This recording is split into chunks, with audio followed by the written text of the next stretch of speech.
you for joining us. This is the second installment in our School Psychologists as Change Agents series. Today we have Dr. Timothy Runge with us from Indiana University of Pennsylvania doing a session on school psychologists creating a district data story. Before I introduce Dr. Runge formally, just note a couple patent colleagues that we have on the call here. I'm Drew Hunter, supporting school psychology initiative in the central region. I'm also joined by Dr. Erica Caruter. She's our statewide lead for the school psychology initiative. And we have Drs. Kate Parker from the central region and Dr. Gina Spicknell-Cook from our Eastern office, all supporting the school psychology initiative on the call with us today as well. So many of you probably know Dr. Runge from Indiana University of Pennsylvania. Prior to going into academia, Dr. Runge was a school psychologist here in Pennsylvania for several years. He was also a consultant here at Patton as well, and now he is at Indiana University, and he's here with us today to talk about data stories, district data stories. So Dr. Runge, I'm going to turn it over to you. Thank you very much. All right, thank you, Drew, and thank you to my Patton colleagues and also to all the school psych colleagues that are out on this Zoom conference. So I appreciate you taking time out of your incredibly busy and in recent weeks and months and maybe even years, challenging time at work to spend the afternoon talking about something that many people find relatively dry, but I find very exciting. That's using data to tell a story that can be used for a variety of reasons, not the least of which is sustaining and expanding school-wide efforts at improving outcomes for students and teachers and communities. And therefore, I again want to thank you for taking time out of your schedule to join me, and just looking very briefly at down the list of some of the people that have joined us, and I haven't been able to get through them all. I do recognize some names, which is both exciting but also somewhat nerve-wracking, because you know how to reach me and I guess evaluate me afterwards. So, and for everybody else who I don't know you, I hope someday when we can finally be much more comfortable meeting face to face, I can see you at a patent workshop or a conference or whatnot. But anyhow, I do appreciate again the invitation to speak with all of you. And as Dr. Hunter noted, I am a kindred spirit with everybody else, or at least most of us on this call, and that is I'm a trained nationally certified school psychologist, worked in Mifflin County School District, which is in IU11 territory, and actually was blessed with the opportunity to work in a school district that was one of the initial SWPBIS sites. Now, this is going way back before it was even called SWPBIS. Back then it was called SWEBS, School-Wide Effective Behavior Support. And so that might date me and a few others on this call who are familiar with SWEBS. You're like, what's SWEBS? Well, it's just what SWPBIS was, but about 10, 15 years earlier, before we had a lot of data that could be used in the process. And so I was a practitioner in Mifflin County School District, and for briefly a period of time was an administrator of special education programs before then taking a position at Patton Harrisburg, and worked with some wonderful colleagues on both the literacy and behavior initiatives, and have now been here at IUP teaching in a school psych training program for the past 13 years. And most recently, our department was merged. We had a small department. We just merged with the psychology department here at IUP. So I've got some wonderful new and close colleagues in clinical psych and other areas of psychology. So it's wonderful to be teaching, but it's also fantastic to be back with school psychs. You all have hopefully signed up for and clicked on the correct Zoom link to join the session today, which is on school psychologists creating a district data story, excuse me. And we are scheduled to go until 3:15 with a scheduled break at some point approximately or in the middle of the afternoon for about a 15-minute break. And I know that many of you are interested in obtaining continuing education credits, whether it's Act 48 or NCSP credits, and the codes for all of that will be coming at the very end. So I apologize that you do have to suffer through this afternoon with me before you get the codes from Erica or others. Gina and Kate as well probably have those codes as well. I'm going to do my very best to monitor the chat, but admittedly, it's kind of hard for me to multitask that way. And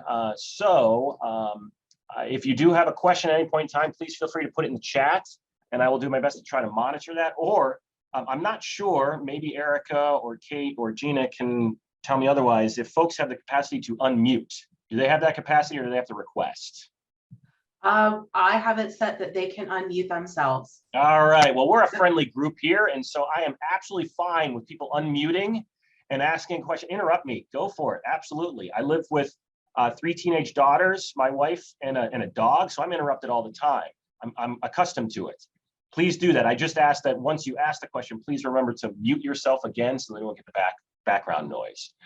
And so anyhow, that's just a little bit of the playing field for how I'd like to operate. I want this to be an informational kind of sharing opportunity. As you will see, I do have some engagement activities planned, as well as toward the end, some breakout sessions planned to really get you engaged in this conversation, as opposed to just passively listening for 3 hours, which we all know is not the best way of teaching, nor is it the most effective way of learning something. So I'm trying to incorporate some effective teaching practices.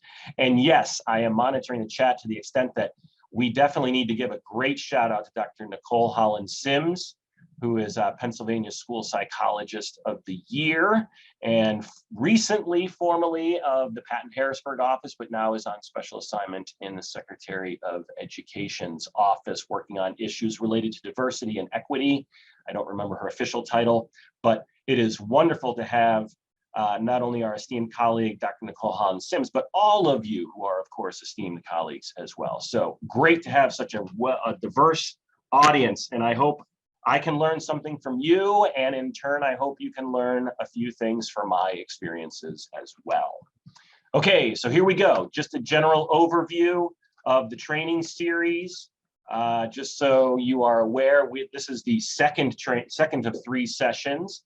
Of course, the first session, was earlier in the fall with Dr. Charles Barrett on equitable, culturally competent assessment practices. And today's session, of course, as we've already noted multiple times, is on creating a district data story.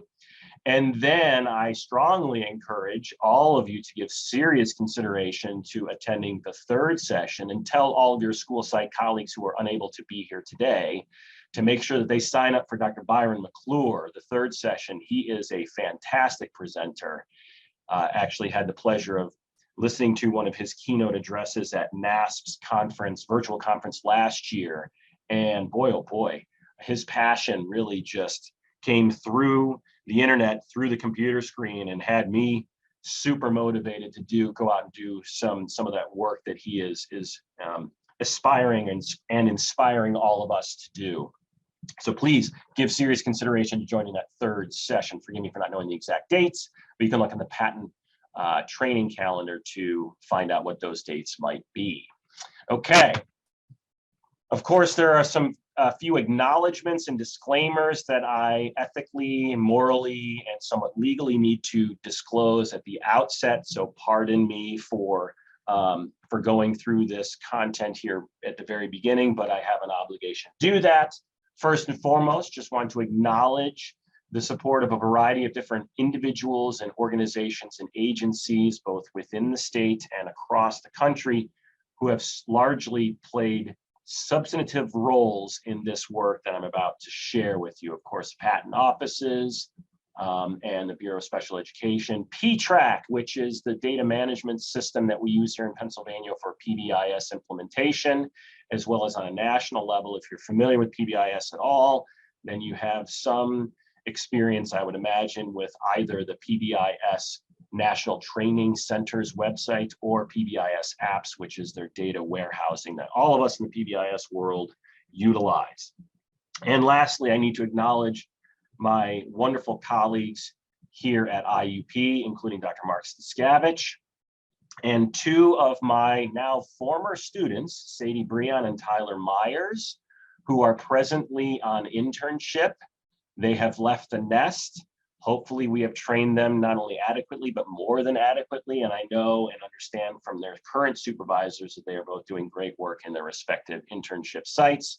But the 3 of those individuals listed at the bottom had significant roles in the creation of a lot of this material today. So I wanted to publicly acknowledge them as well, and welcome Sadie and Tyler into the fold of school psychologists once they officially finish their internship at the end of this academic year.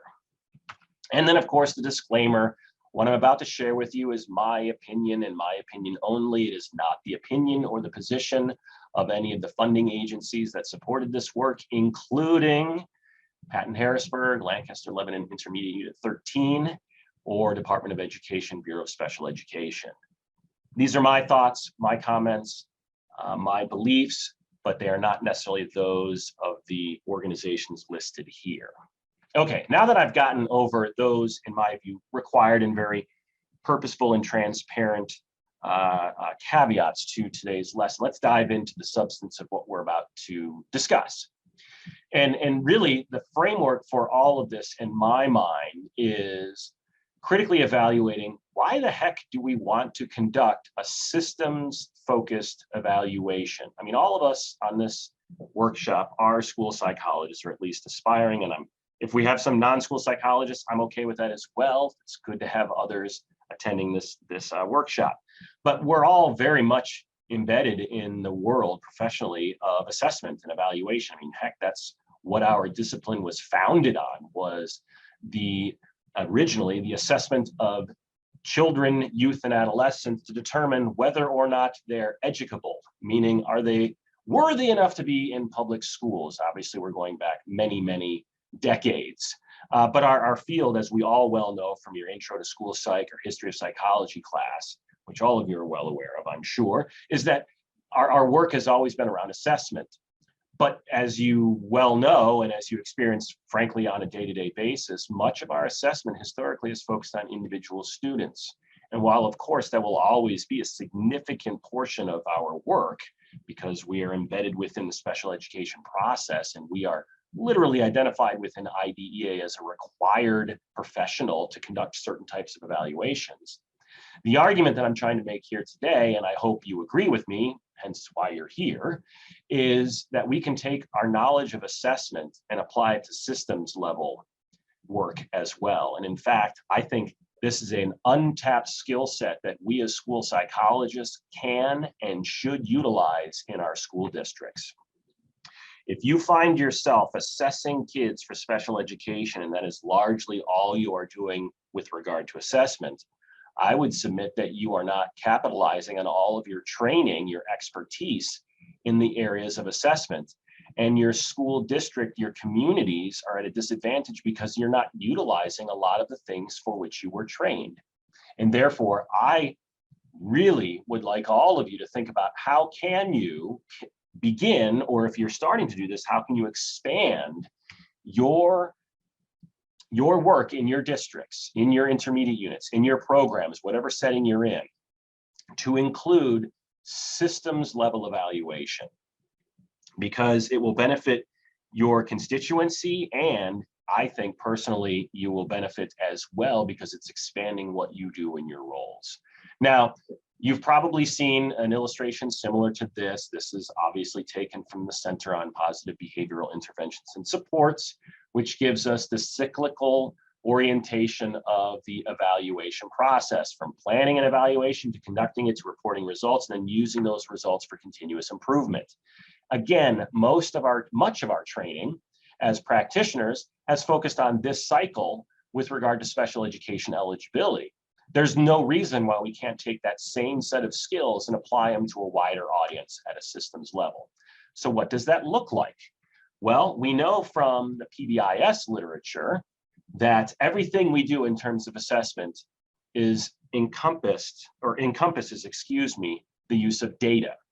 And yes, I tend to be very much a quantitative data person, but we can also bring into the fold that qualitative data, which adds a rich level of complementary information to our work. But fundamentally, everything we do around evaluation includes data.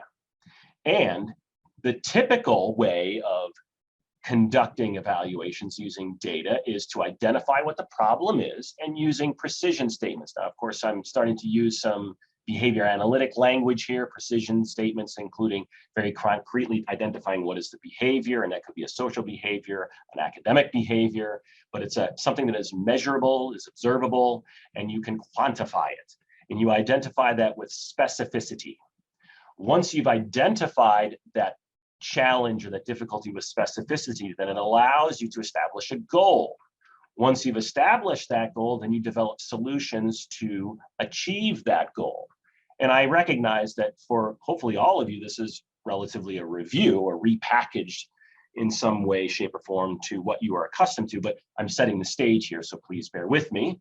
So you've developed solutions, and then once you implement those solutions, of course, with both integrity and fidelity, we're going to make sure we underscore that much later on, that issue of implementing with integrity and fidelity, because that is oftentimes, sadly, something that does not happen very often, or at least minimally, we aren't apprising or appraising that on a regular basis. And then we monitor those outcomes and compare the outcomes to a particular goal, and we use that evaluation of the lack of or the attainment of a goal to reassess, revise our solutions as needed. And when we think about this, we as school psychologists, especially when we're collaborating with IEP teams, or even if we are collaborating within gen ed settings around the MTSS, multi-tiered systems of support process, we're using this same logic, or at least a very similar logic, maybe not this exact same diagram, but this similar logic. We use this for individual kids. And again, if you're working in an MTSS system, you ought to be using the same logic for tier 1 kind of whole class or whole grade interventions or instructional practices, potentially also at tier 2 or tier 3, where you're using the same process for identifying needs, solutions for those needs, monitoring the fidelity of those solutions, and then evaluating them at tiers 2 and 3. So this same logic is true at an individual kid level, at a tier 2 level when we're talking small groups, at a tier 3 level when we're talking even smaller groups, and even at a tier 1 level. And that's the argument I'm trying to make here today, is using the same logic at tier 1 for whole schools and across multiple schools.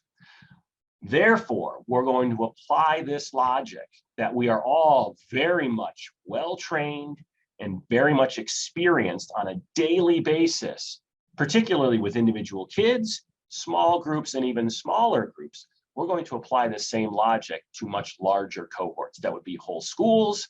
And if you have the luxury of working in a larger school district, perhaps maybe across multiple schools.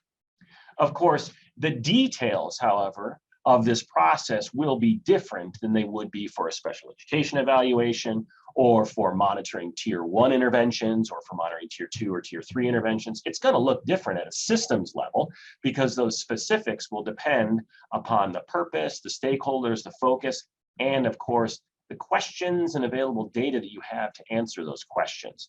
But largely the process remains the same. And what I hope you can benefit from in today's session is an appreciation for and a level of awareness and action planning moving forward to know what are those specifics that you could use in your own contexts. I don't have to teach you the process. You already know the process. But what we're going to embark upon this afternoon is a discussion of the specifics of that process when applied to systems level evaluation. And so we take that same diagram that I articulated just a few minutes ago in reference to evaluating a student for special education services, or evaluating a student or a small group of students as they matriculate up and down the tiers of MTSS. Let's apply it to school systems. And it's pretty much the same. You identify what's the purpose of the evaluation. You identify your key stakeholders. Then you select a team and set a timeline for that evaluation plan. That team then defines the core evaluation questions that will be asked. The team then ensures that they can gather the appropriate evaluation metrics to answer those evaluation questions. You analyze the data, report those results, and then use those results to improve not only what you're doing on a school-wide level or a systems-wide level, but also inform the practice for the next review cycle. And so what my challenge is for myself this afternoon is to walk you through each one of these specific steps here with detailed descriptions and illustrations of how this would play out on a systems level. Consequently, the focus of our workshop is applying that previous slide's visual representation into an agenda for the afternoon. That's my task, is to walk you through that process.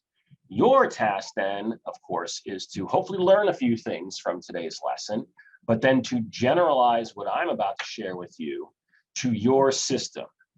If you happen to be working in a school district that implements MTSS for either academics or behavior, otherwise known as RTI or SWPBIS respectively, then you have the luxury of being able to work in a host environment in which this kind of work is absolutely ripe for you to roll up your sleeves and get busy with it. If you happen to work in a building or a district that does not have MTSS in place, I still believe that there are ways in which you can apply what we're going to walk through to your specific context.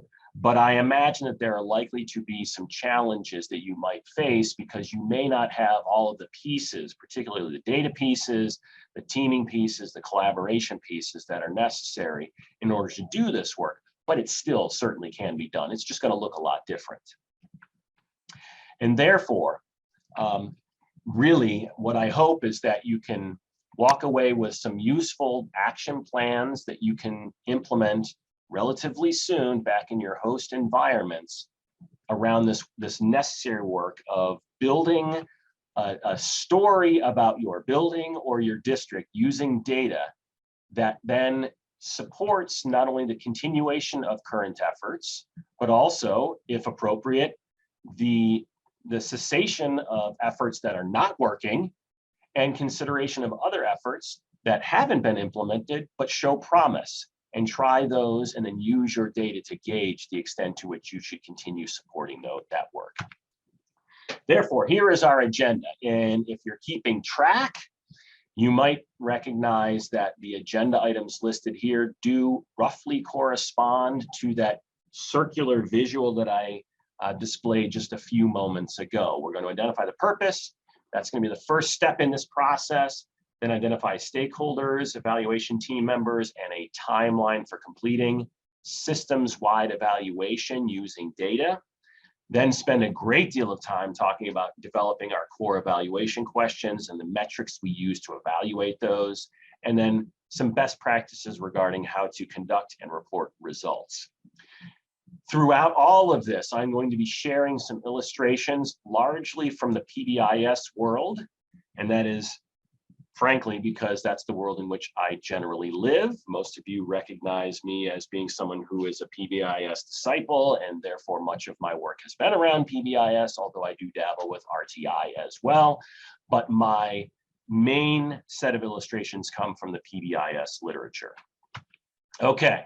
The first thing then that we have to do is identify what is the purpose of a systems level evaluation, and specifically the utilization of data when driving the purpose of our systems level evaluation. If you are familiar at all with PBIS, then you likely have seen a variation, if not this exact same refrigerator magnet, as Kent McIntosh and colleagues at University of Oregon lovingly refer to this. But if you are not familiar with PBIS, don't worry. I have great confidence that this will make sense to you if you just look at it for a few moments and kind of listen to what I'm about to share in terms of briefly explaining this. As I noted, this is one of the 3 or 4 refrigerator magnets that all PBIS disciples know, and those of us who are into body art might actually have this tattooed on your person somewhere. Do not show if you happen to have that. That's for private conversations. But essentially what we're doing is the purpose of these systems level evaluations using data is to, of course, use data, as we see right there. You want to use data to support what you are doing at a systems level, specifically regard to the practices, the interventions, the instructional approaches, the policies, everything we do within systems to support the needs of our students. And remember, students are our #1 priority. Of course, that's the case. And so we use data to evaluate the efficacy of the systems, supports, the structures, the policies, the whatever it is we do in schools. And if the data are affirming of those efforts, then we do everything in our power to convince the people who hold the purse strings to continue doing that. And if our data suggests that the things or the practices that we're doing are not working for students, then we convince those who hold the purse and those who make the big decisions, and I hope we as school psychologists are part of that latter group, can then articulate arguments very strongly using data to change what we're doing. Because all of that work is absolutely critical if we want to promote equitable practices as well as equitable outcomes for all students. Fundamentally, we all have and should have high expectations for every student, but that requires that we have systems, supports, structures in place to help uplift all of our colleagues, including us as school psychologists, to ensure that the system itself is working. And in order to do that, we need to critically evaluate and honestly review the quality of what we're doing, as well as the evidence as to whether or not what we're doing is working. And all of that, in my humble opinion, is rooted in data. I hope I don't have to convince this group that data is and ought to be the bedrock of decision-making. I mean, heck, that is one of the pillars of school psychology, using data-based decision-making processes. And therefore, we should be using the same logic at a systems level. And I also imagine that many of you have had similar experiences I had when I was a practitioner, many meetings in which decisions were largely being made based off of little to no data, or perhaps maybe someone's feelings or attitudes. And while those are data nonetheless, we also can appreciate that sometimes feelings, attitudes, gut reactions aren't necessarily the most reliable and valid data. And so while those are data nonetheless, we ought to be looking at highly reliable, highly valid data when making decisions that affect, frankly, every kid, every educator, every community member. And so that is the fundamental purpose of what we do in these large scale systems level evaluations.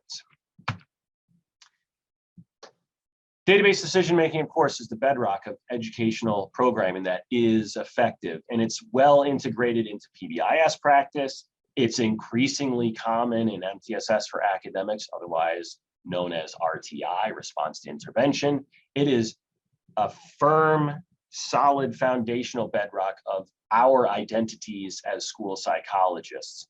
So I don't imagine I need to make any more arguments to this group as to why we need to focus on data. But I challenge all of you at this moment. Here's an opportunity for a little bit of active engagement. There are 42 of us on this call. So while that is a modest size group, it is not so large that this would be impossible. But I encourage you to either raise your hand, type in the chat, or, as I said earlier, I'm accustomed to it. I live in a house with 5 ladies, including a female dog. Go ahead and interrupt me. What is a program or school, or how has a program or school system used data to support, sustain, or expand changes across your system? What are your previous experiences, if any?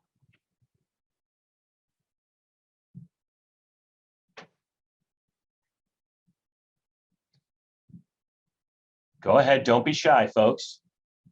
A previous experience. You don't have to give a 20-minute speech, but what was a previous experience that you had when a system used data to support, sustain, or expand changes across the system?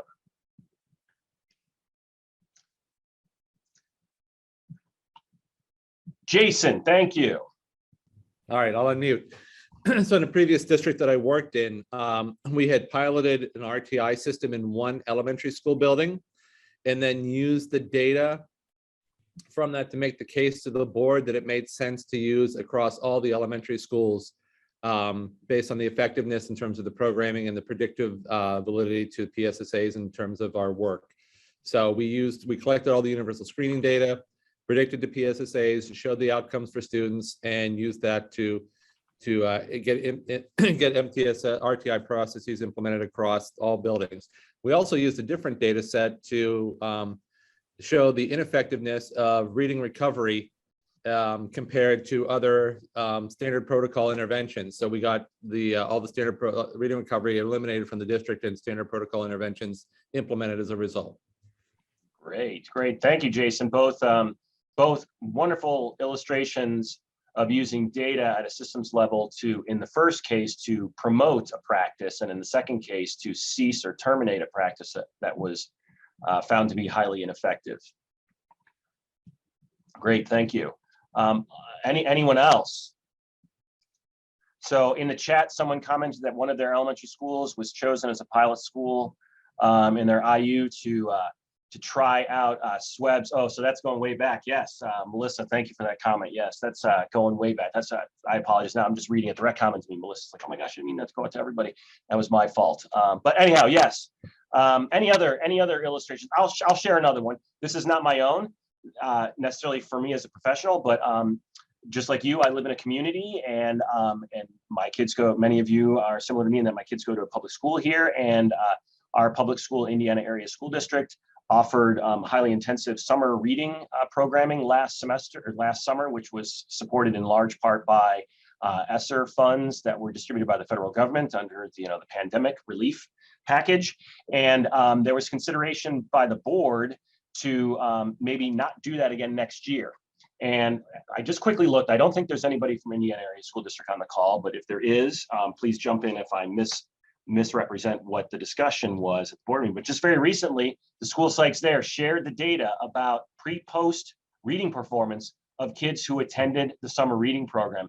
And it was a no-brainer for the school board to say, yeah, we're going to continue supporting this because the data were clearly indicative of kids profiting immensely from summer reading programming just this past summer.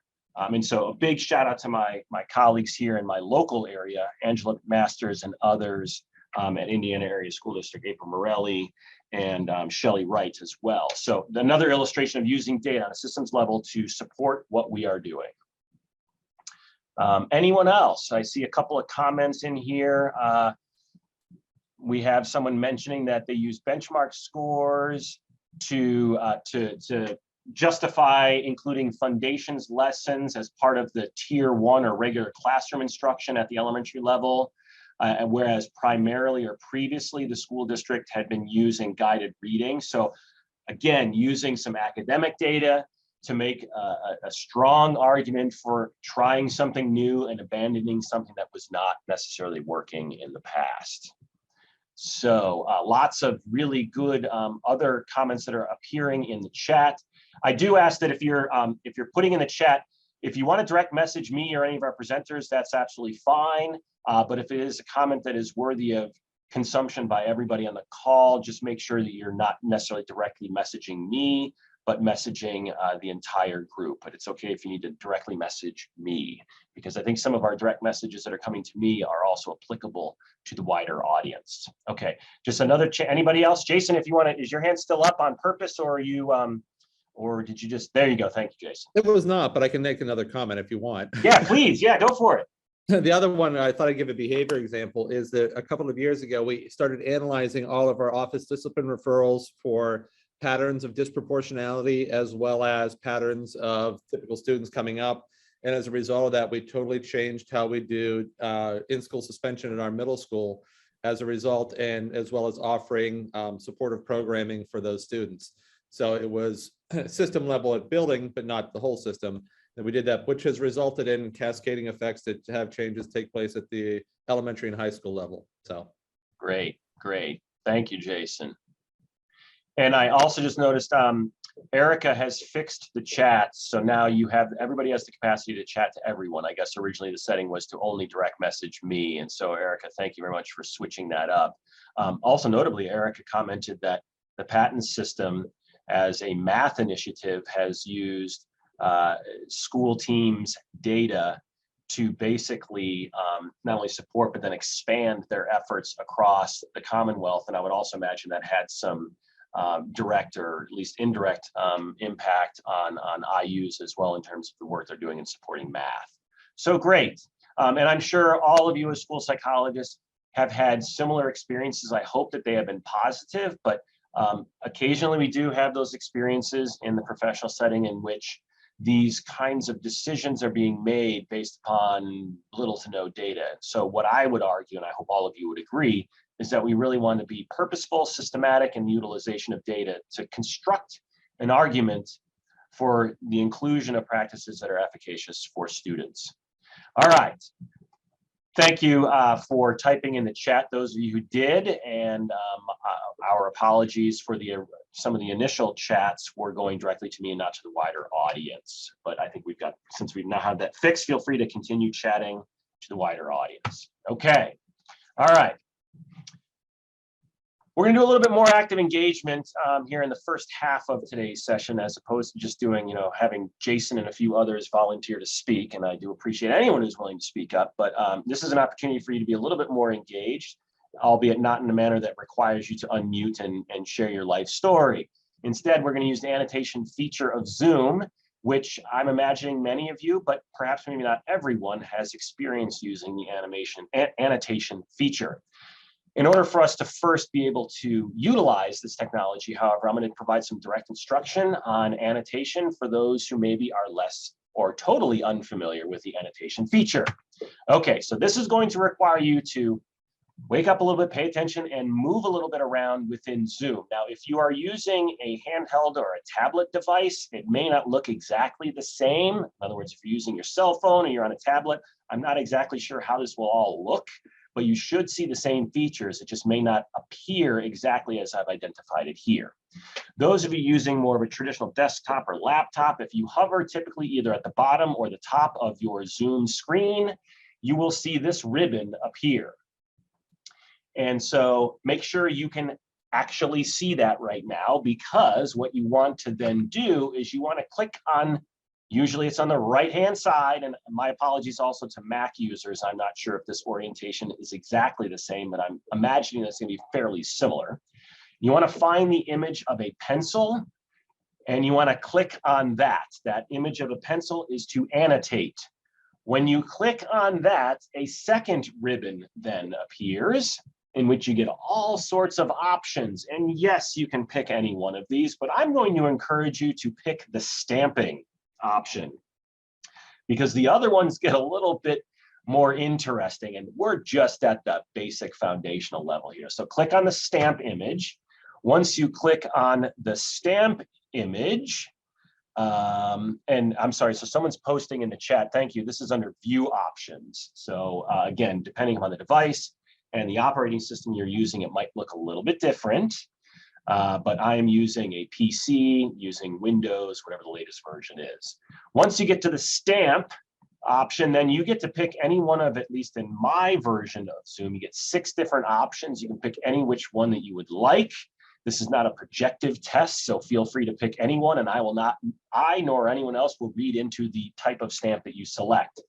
But once you pick a stamp, then you will have the capacity to actually start stamping, and people have already started doing that, as you can see. And so you can go ahead, you can graffiti up all you want this slide. And at least in my version, I'm not sure if it is also in your version, you can temporarily see the name of the individual who stamped in a particular location. Now, go hog wild here. But in a moment, I'm going to ask you to make sure that you do the following steps as well as we do this stamping activity.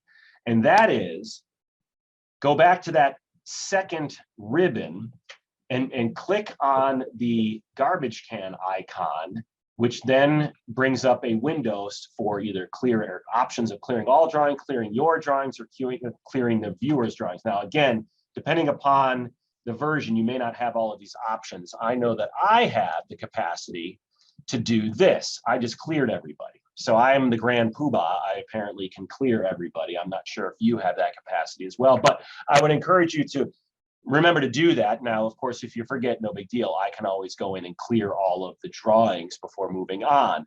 But then the last step in all of this process is making sure that you can of course, turn off the stamping capability by, oops, I got to turn off my annotating feature, by clicking that red circle. The red circle will then close all of your annotation features and you're back to your regular Zoom view. Hopefully this was a helpful, maybe not entirely efficacious, but hopefully somewhat helpful tutorial on how to use the annotation feature. So now that everybody's had a little bit of an opportunity to kind of go hog wild on this particular screen, we are now going to go to an opportunity for you to now tell me, where are you presently? And if you happen to be outside of the Commonwealth of Pennsylvania, there is a separate box to the north, not necessarily implying anything, where you can indicate your location as being outside of Pennsylvania. So take a few moments for folks to indicate from where they're hailing at this moment.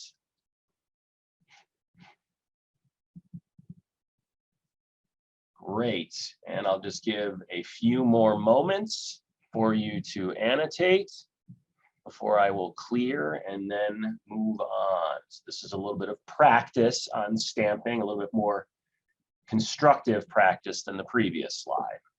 And I'll finish in 3 seconds. 3, 2, 1. Welcome, all of you. It looks like we have a nice distribution across the eastern and western parts of the state, a few of us in the central part of the state, and we've got one colleague who is hailing from outside of our Commonwealth's borders. Fantastic. Okay, so I'm now going to clear all the drawings, and next, one more stamping opportunity. You know, since all of us have been stuck in our places, and most notably, very recently, we're really stuck because of the Omicron variant wreaking havoc across many parts of our country. Where's your dream vacation? If you could go anywhere, where do you want to go? And yes, I've included Antarctica because some of us really want to see some outlandish places. So where do you want to go?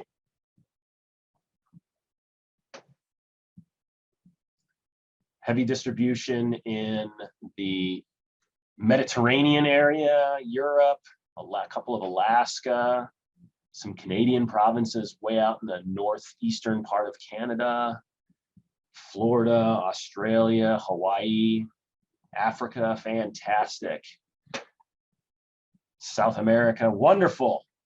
Okay, a couple more moments, and then I'm going to clear the annotation. Okay, all right. So now that you've had a little bit of practice, constructive practice on stamping, we're going to revisit stamping in a few moments, so don't forget that skill set. But for now, I want to get back to the content, which leads up to our next legitimate stamping exercise. Okay, just to quickly remind you of the various purposes of evaluation: summative, formative, and accountability. Most of us were trained very heavily in our graduate training programs on summative and formative evaluation. And accountability, of course, has been a recent area of evaluative work, largely grown from No Child Left Behind and the accountability push in education since the early 2000s. Now, just to check your understanding about the different types of evaluation, notice here, and this is where we're going to use our stamping. So, but stay with me. Don't work ahead. We're going to do one row at a time. We've got columns for summative, formative, and accountability. So remember, summative evaluation is at the is during or in the process of doing something you're evaluating regularly, whereas formative is at the end, and then accountability is truly for evaluating the extent to which an organization achieved its intended goals. So if we look at triannual screening, whether that's Acadians, STAR, so these are like, you know, your very common thrice annual academic screeners that anybody who's implementing MTSS for academics is well versed in, or in the behavioral world, it could be the SRSS. Our triannual screenings, what kind of assessment is that? Is that summative, formative, or accountability? Go ahead and stamp.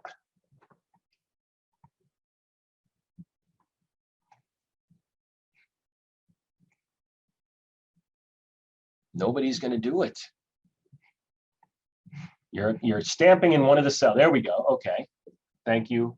We now have some participation. Good. Okay. Okay. All right. So we see like a majority of folks are saying formative assessment. I would argue that triennial screening, yes, is in fact a method of formative assessment. We use those data to inform what we're going to do, not only in the near term, but in the far term as well. How about a chapter test that a teacher would give? Is that summative, formative, or an accountability measure? Yep, lots of responses in the summative domain, and yes, absolutely, that would be true. How about PSSA and PBOS? This might be somewhat of a trick question. You can answer, I think, at least one of two ways, but yeah, I think everybody's leaning in the direction of accountability. That's where my head was going.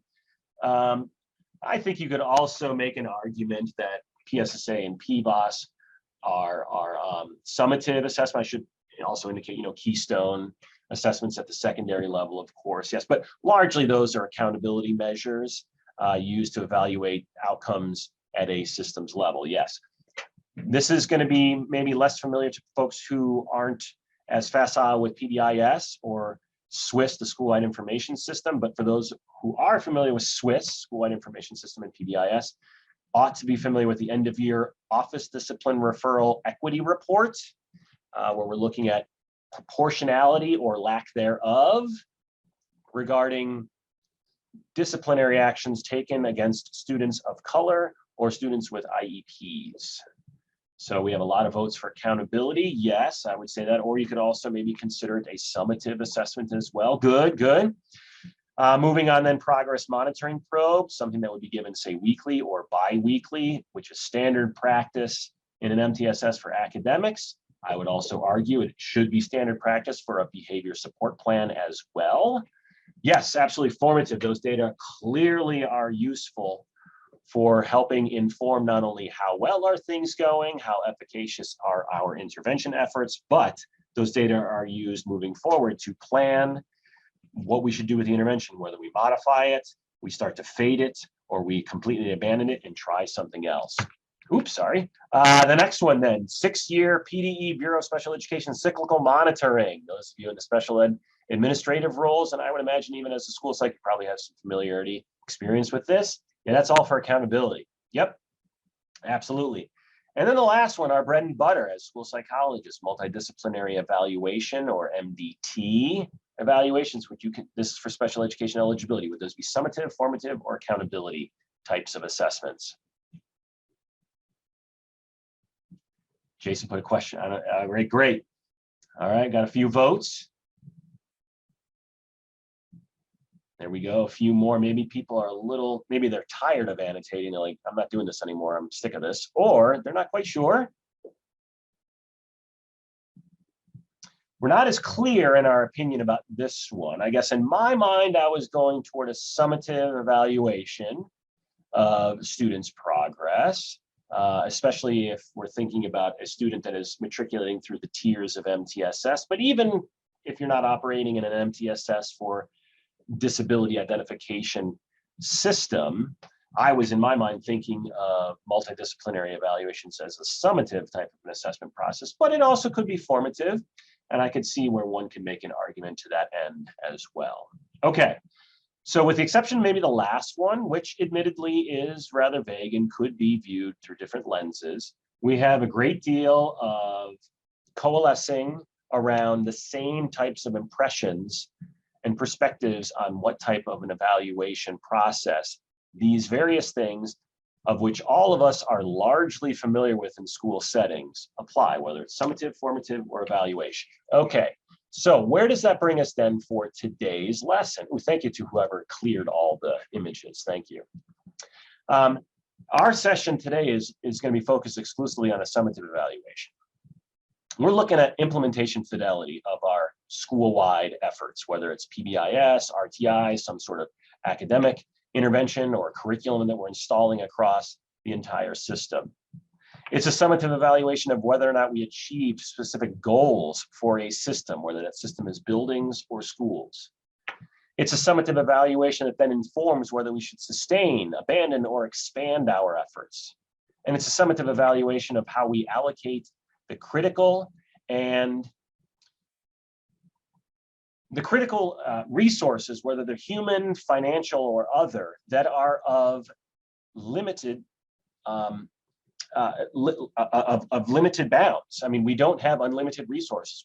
And clearly schools right now are under the pressure of limited human resources, with reports all across the nation regarding teacher shortages and not enough subs. And my own kids are coming home and telling me the most random individual is teaching them social studies because there are no more subs available. So that is an acute issue that we're dealing with right now. And so bringing this back to the point of our workshop, not always reminding us of COVID, is that these types of large-scale evaluations can be informative for how we allocate the resources that schools and districts have. All of this is oftentimes, or most commonly, through a summative lens. Okay. And so that's the main purpose of conducting a large-scale evaluation using data from your building or district to tell the story that is then used in a summative manner to support the work that you're doing on a large scale. We now pivot and begin discussion of identifying key stakeholders, an evaluation team to run this work or to spearhead the work, and then developing a timeline for implementing a large-scale evaluation that includes data. But before I move into our second agenda item, I do want to pause and just make sure that if anybody has any questions or comments, they have an opportunity and a voice to do so. So please either raise your hand, unmute yourself, that's fine by me, or type in the chat.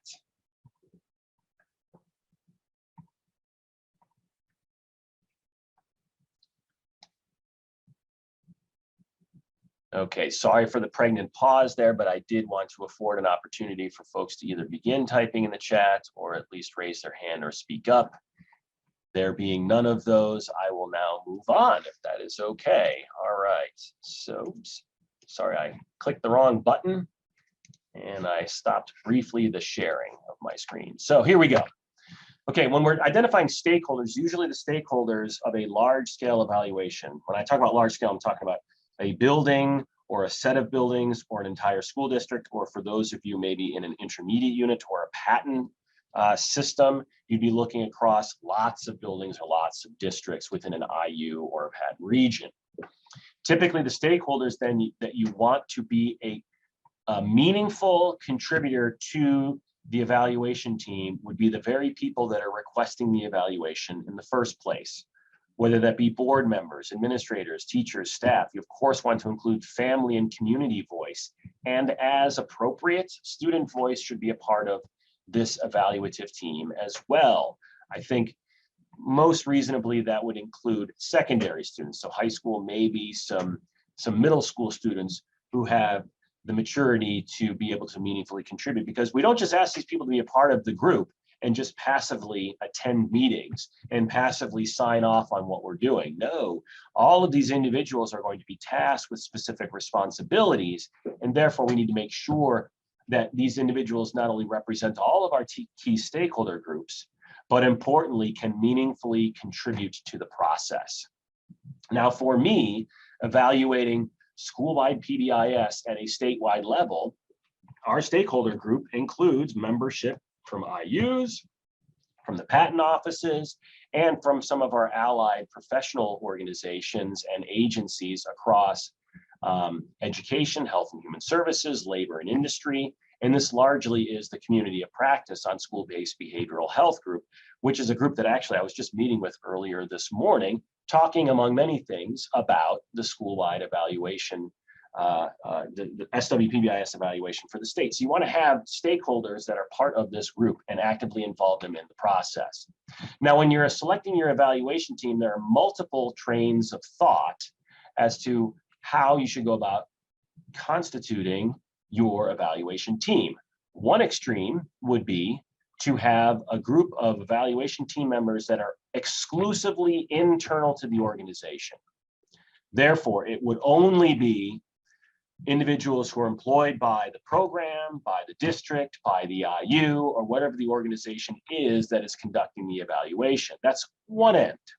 The other end of the extreme would be an externally driven evaluation team, which is comprised exclusively of individuals who are not members of that organization. And this would be an external group who comes in and does the evaluation on behalf of or for the organization, but the organization itself does not lend any of its people to the evaluation process. And then, of course, in the middle, you have a hybrid model in which you have both external consultants who are members of the evaluation team, as well as folks that are internal to the organization. And so there are pros and cons, advantages and disadvantages to each one of these approaches, and no singular approach is always going to be the best. But it is important that when you begin this work of large-scale systems level evaluation, you decide for yourselves which one is going to be the most appropriate for your purposes. Because once you establish that team, then the team is charged with the next set of steps. And you have to have the team first. Of course, you may be thinking to yourself, oh no, not another team. I mean, as school psychologists, we are on countless, limitless teams.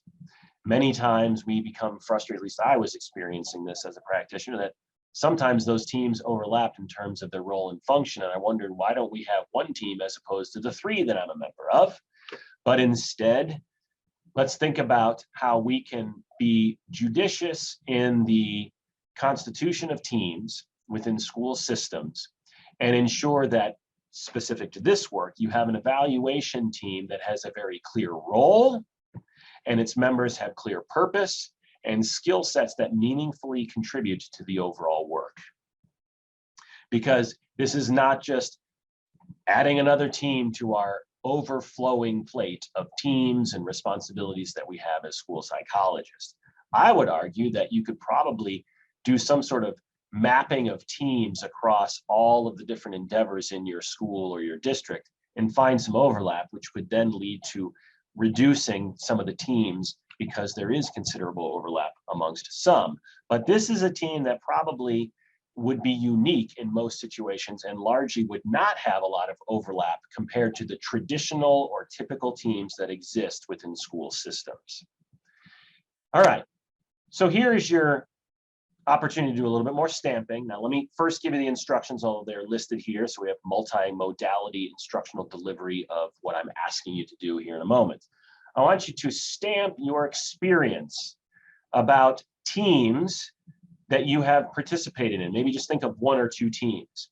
Was that an internal only team comprised only of folks that are internal to your employer, your school or your district or your IU?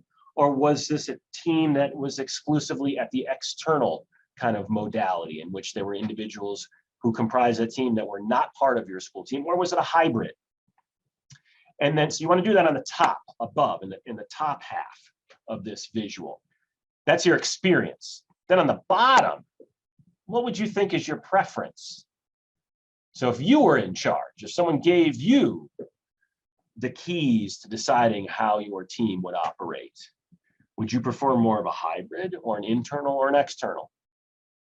Now, of course, when it comes to your preference, there is no right or wrong answer. As I noted earlier, the constitution of the team as being internal, external, or hybrid will vary for legitimate reasons across contexts. But it does seem as though we're coalescing around a set of experiences, for the majority, not everyone, but for the majority, a set of experiences of a hybrid approach that is inclusive of both members of the organization itself, as well as some external folks to a team. Although we do have somewhat of a bimodal distribution in terms of experiences, there does appear to be a slight majority of a hybrid experience. And then in terms of our preference, we absolutely are coalescing around a preference for a hybrid model that includes both internal and external experts who are contributing and valued members to the team. Good, thank you. Okay, so I am going to clear all of the drawings, and I appreciate your participation in some stamping activities. And I think we're gonna cease stamping for a little while, if memory serves me correct. Don't quote me on that with 100% certainty, but I'm pretty sure our stamping will cease for a little while. So once you've established your team by name, by role and function, then that team must convene and establish a timeline for completion of this work.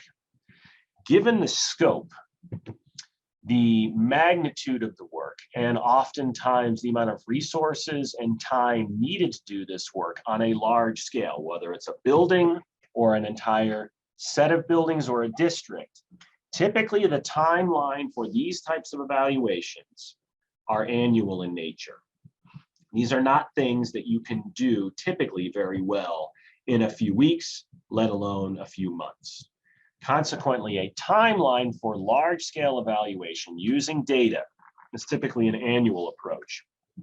Now, within that annual approach, however, it is advised that we establish kind of short-term goals, just like our IEPs have long-term goals, and we encourage, but are not required to have short-term goals, with exceptions for some students, but not all. I would argue that you want to establish short-term goals as well. And those short-term goals should largely focus on the steps of the process as I have listed them here: establishing the purpose or the mission of the team, establishing the constitution of the team, what are the evaluation questions, what are the data collection procedures, our analysis approach, and then finally, how are we planning on reporting out results? If we take those half dozen steps in the process and lay them out in a timeline, it is recommended that we work backwards. We backwards map our time frame. If we know when we want to report out our results, then we put that on the calendar, and then we work backwards in reverse order the steps of the process to establish time frames for completing each of these steps in the process. When I first started doing SWPBIS evaluations 13 years ago here at IUP, I did not necessarily have this level of awareness, and consequently I was forward mapping my time frame, and I kept missing the mark, and I kept delaying the next step because I wasn't very mindful of the big picture in all of the steps in the process. Over time, my approach has definitely evolved to now, over the last probably 5 or 6 years, we've got a pretty rigid set of milestones that we achieve along the way in order to assure that with relative regularity, I am able to produce the comprehensive evaluation report for SWPBIS implementation across the Commonwealth in the fall of every year. And then usually around shortly after the new year, we produce our executive summary, which is a much more condensed version of that. And largely we're able to accomplish that because we establish these short-term goals and we hold ourselves to those short-term goals with a great deal of intensity. So here's an example, not for me as a statewide evaluator of SWPBIS, but probably much more salient for folks working in schools who want to evaluate a large-scale school effort in terms of the steps in the process back mapped from the desire to report results to constituencies such as school board and community members by the end of a calendar year, which is a summation of all of the work that had been accomplished in the previous academic year. So if we establish our ending point as being the end of a calendar year, then we back map our time frame for completing those various steps in the process, which means if this was a school in which I was conducting this work as an external consultant, part of a hybrid evaluation team, right about now in the academic year, we would be managing the identification of who's going to serve on the evaluation team, what are their roles and functions, and what's the purpose of the evaluation, with an eye on establishing and finalizing that team by the end of February, which gives us plenty of time to complete those interim steps of the process to eventually achieve reporting the results. Setting a timeline is critical, and holding the team accountable to that timeline will assure that you have a greater degree of probability of achieving your results by the desired time. So making sure that you set a timeline, and I would argue that these are general milestones that you want to include in your various steps along the way to completing a large scale evaluation. Okay, so we've identified purpose, key stakeholders, the management of that team, the constitution of that team, and then also the establishment of some timelines for completing both short and long-term milestones. Any questions now before I move on?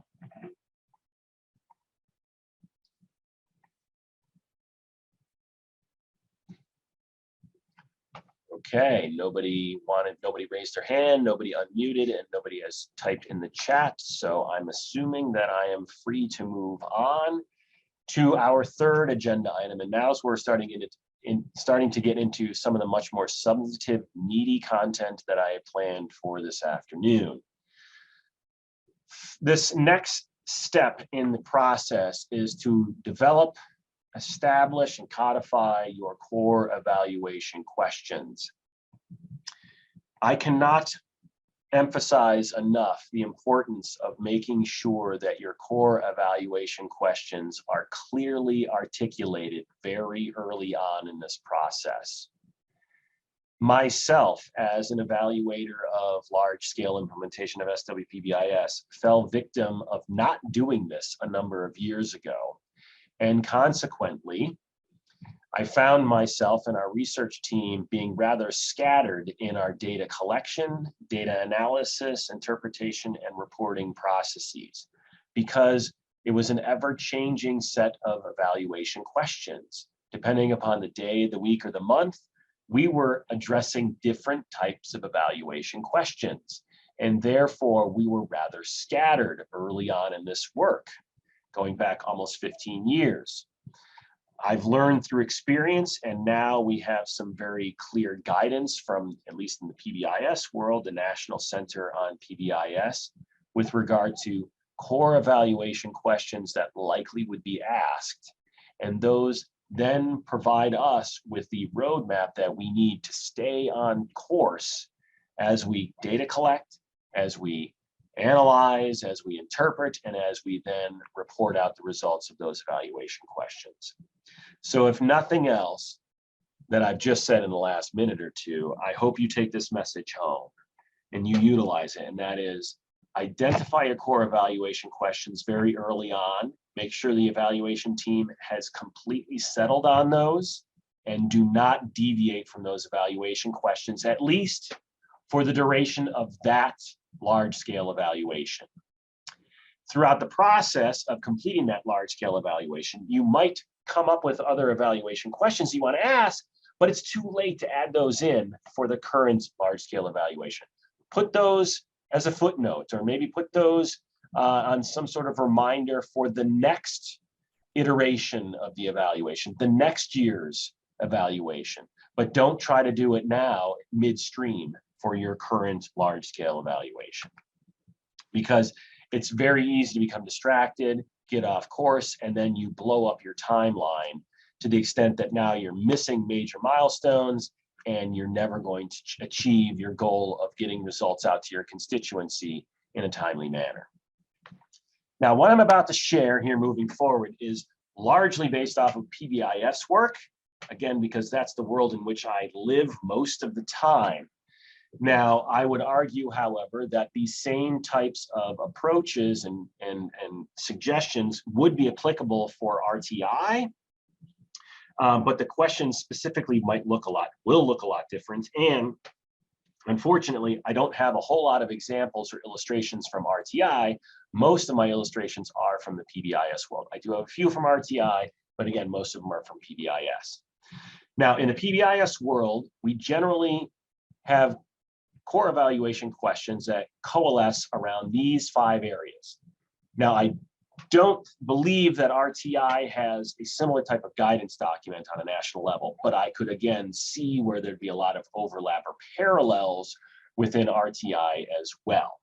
But the 5 areas are reach, process, capacity, fidelity, and outcomes. And I'm going to break down each one of these in terms of identifying what it means, and then also what are some common evaluation questions that are subsumed within each one of those.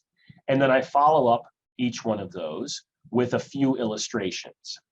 So here we go. Let's take a look at reach as being the first one. Oh yeah, and I forgot. I had animation here because the last two, fidelity and outcomes, are the ones that get the most notoriety, are the most glamorous and glitzy. But I firmly believe that you can't ignore reach, process, and capacity as broad domains of evaluation.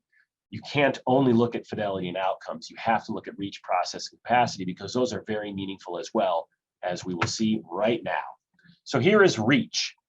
Reach essentially is the extent to which our large-scale effort results in participation in systems level change, whatever that systems level change might be, whether it's new reading curriculum, new math curriculum, new instructional approach that every teacher is going to use at tier 1, or in the world of PBIS, how many programs, schools, families, communities, and organizations are involved in this work? To what extent has this systems level change scaled up across our organization? To what extent has the systems level change been sustained? So those would be some common questions that we might ask with regard to the reach of our large scale efforts, our systems level efforts. In the PBIS world, some common data sources might include the program. So early intervention, Head Start program-wide school counts, or school-aged counts with regard to how many schools are participating in this PBIS work. You could count the number of organizations that are meaningfully contributing or collaborating with school systems to support this work. Or you could also look at the number of students that are directly affected by the work that we're doing on a systems level. All of those would be common data sources that we could capitalize upon in order to articulate the extent to which this systems level work is reaching a particular audience. Now, if you have from the Padlet, the handouts for today, you will not have a few slides. This is the first slide that you will not have. And thank you, Erica, for posting once again in the chat the link to the Padlet to get the materials for today's lesson. There are two materials. One is the handout and one is an Excel spreadsheet that we're going to get to in a little bit.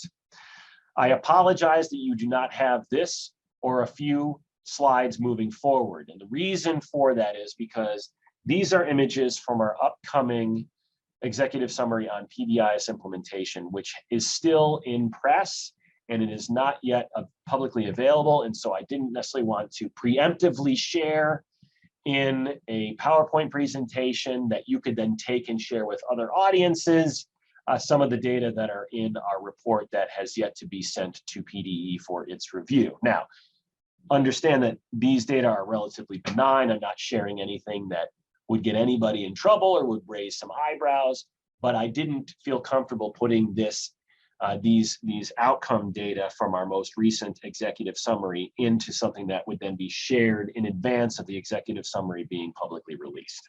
So anyhow, that being said, notably this and a few other slides moving forward you will not have access to, but the ones you don't have are just illustrations of some of the content that I'm sharing. Okay, so here's an example of reach. These are data with regard to the number of schools that participate or are affiliated in the PBIS network in Pennsylvania. For those who are a little bit more discerning, these are not fidelity data. These do not indicate how many schools are implementing with integrity. These are schools that have aligned themselves with the PBIS network in Pennsylvania, disaggregated by building level. So this is an example of reach. This is assessing the extent to which large-scale efforts such as PBIS implementation at a school-wide level are reaching an audience across the Commonwealth of Pennsylvania. Here's another example, similar data, but presented in a slightly more aggregate format. The number of affiliated sites, again, not related to fidelity of implementation of PBIS, it's just simply the number of schools that are aligned or affiliated with the PA-PBS network. This is, again, assessing reach of the efforts from the PA-PBS network to install positive behavioral interventions and supports in school-wide, program-wide, and community-based settings. Just an example of reach. What are some other evaluation questions that would be relevant to reach in your contexts?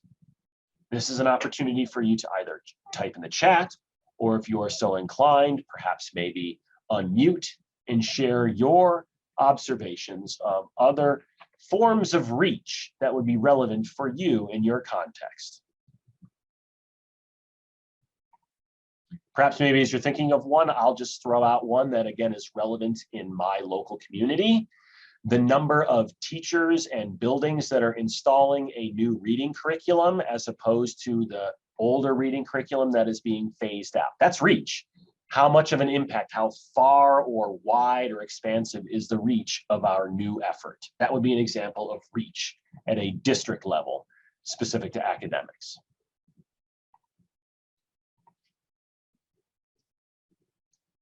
Certainly would welcome anyone to share an observation or an example of reach as it applies to you in your context.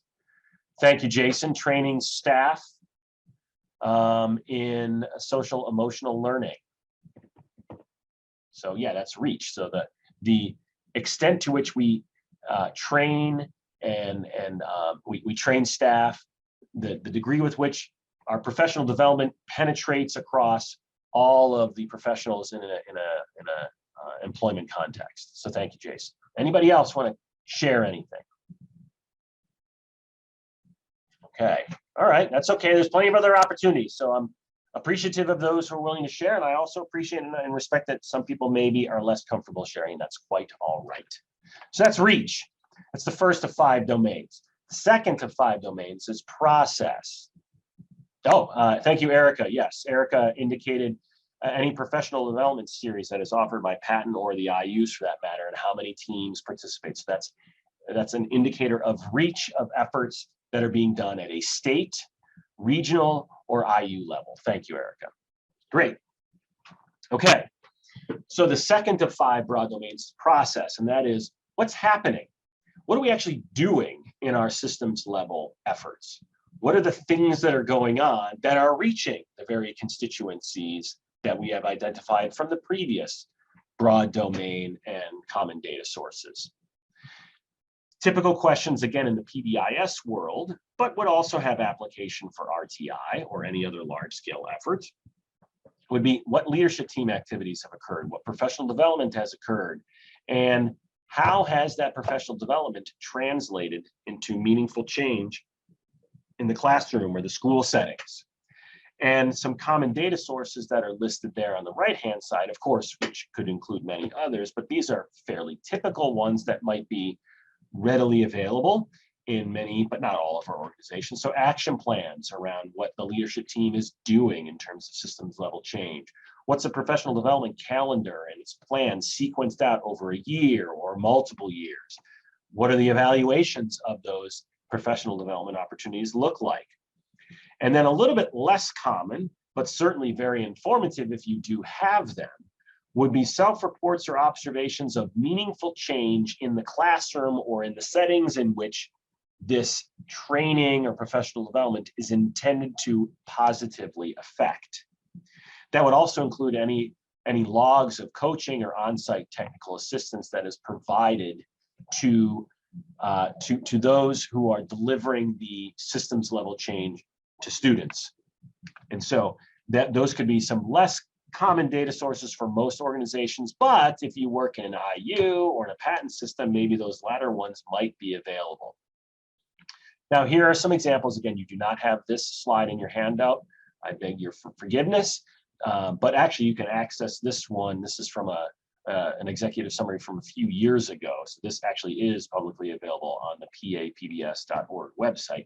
But these are data regarding the number of training and technical assistance events provided across the Commonwealth with regard to implementation of SWPBIS. So that is the bars. That is the number of training and technical assistance networks efforts. And these are the numbers down here. So 936 unique training events offered in the 2015-2016 academic year. And then, as you can see when looking at the bars longitudinally from left to right, over time, the number of training events dwindled. And these, of course, are all data pre-pandemic. And then this is somewhat of a complex graph in that we have 2 sets of data plotted on the same time series graph. Number of training events, as I've already described, and then the number of hours of training and technical assistance provided to schools in the affiliated network are listed in the diamonds and the connected data paths to those diamonds. And then the corresponding metrics are identified with a gray bar or a gray line, excuse me, extended to the data point. Now, so what we can deduce from this visual image is that over time, our number of training and technical assistance events not only decreased, but so did the amount or the amount of time spent on those training and technical assistance events also diminished over time. So when I aggregated these data across the patent and IU systems, these data were then shared back with state leadership team on PBIS implementation. And it was very clear two things emerged from these data. One of which was there was a question about the integrity with which these data were being collected, because we were doubtful that everybody who was supposed to be submitting these data were actually going into the system and submitting them. But then the other outcome of these data, or the other conclusion from these data, were that we need to revisit, we meaning the state, patent, and the IUs need to revisit its training and technical assistance capacity in order to support expansion of PBIS across the Commonwealth. Because if we want to have more schools implementing SWPBIS, we got to have the capacity to support them. And these data, at least in part, suggested that we were diminishing our capacity to support schools right at a time when we wanted more schools to actually come on board. So these data, in part, were used to justify decisions made at IUs and patent levels to reconsider the training and professional development and technical assistance offered to schools across the Commonwealth if we really wanted to expand PBI's implementation. So hopefully this is one illustration of a process data set that could be informative for not only what we've done, but also how we can change or modify what we're doing moving forward. Here's another example. This is back, these are data back from when we actually got together for face-to-face conferences. Remember when we all did that? Hopefully someday soon we will be able to do that as well. These are longitudinal data over a 9-year period of time regarding attendance at the annual PA-PBS Network's Implementers Forum, which historically had been held in Hershey, PA, usually in the middle of May. And these data were quite informative to the state leadership team, specifically the subgroup that was charged with planning the event. And in fact, I remember back in the earliest days of the PA-PBS Network's conferences, we were meeting at I believe it was a Sheraton 4 Points hotel outside of Harrisburg that could accommodate barely the 603 of us who were there back in 2011. And very quickly in those early years, we realized, and it was not just these data, but other data as well, that we needed a bigger venue. We're going to need a bigger boat. And so the PBIS Implementers Forum quickly pivoted to the Hershey Lodge and Convention Center because it had the capacity to accommodate the ever-growing attendance of our Implementers Forum. And up until the pandemic shut it down, we sustained very high levels of attendance at the Implementers Forum. And in fact, in some years, I believe they had to close the registration because we exceeded the official capacity of the conference center. So again, this is just another illustration of process data used to inform what are we doing in order to reach individuals that we want to install our systems level practices. Again, you don't have those two illustrations in your handouts, my apologies, but I hopefully have illustrated these to the extent that it makes some sense, some concrete illustrations. So what are some process evaluations that might be relevant to you in your location? It could be your professional development calendar. I know very early on when I was a practitioner, the professional calendar was largely a hodgepodge of things that was oftentimes filled at the last minute by administrators. We're gonna, they're scrambling to, we got a professional, we got an in-service day next week and we don't have anyone to do the session. So they were kind of scrambling. And then eventually the central office recognized the importance of planning out very purposefully. So you could look at your professional development calendar over a year or 2 years to map out what exactly is going to be the process of installing these practices at a large scale. You could look at that. You could look at the evaluation of those professional development activities as other examples of evaluation questions that are relevant, salient to the process of installing systems level evaluations. Okay, what examples might you all have in your experience, or at least you would opine would be things that you would prefer to have, but are not yet doing?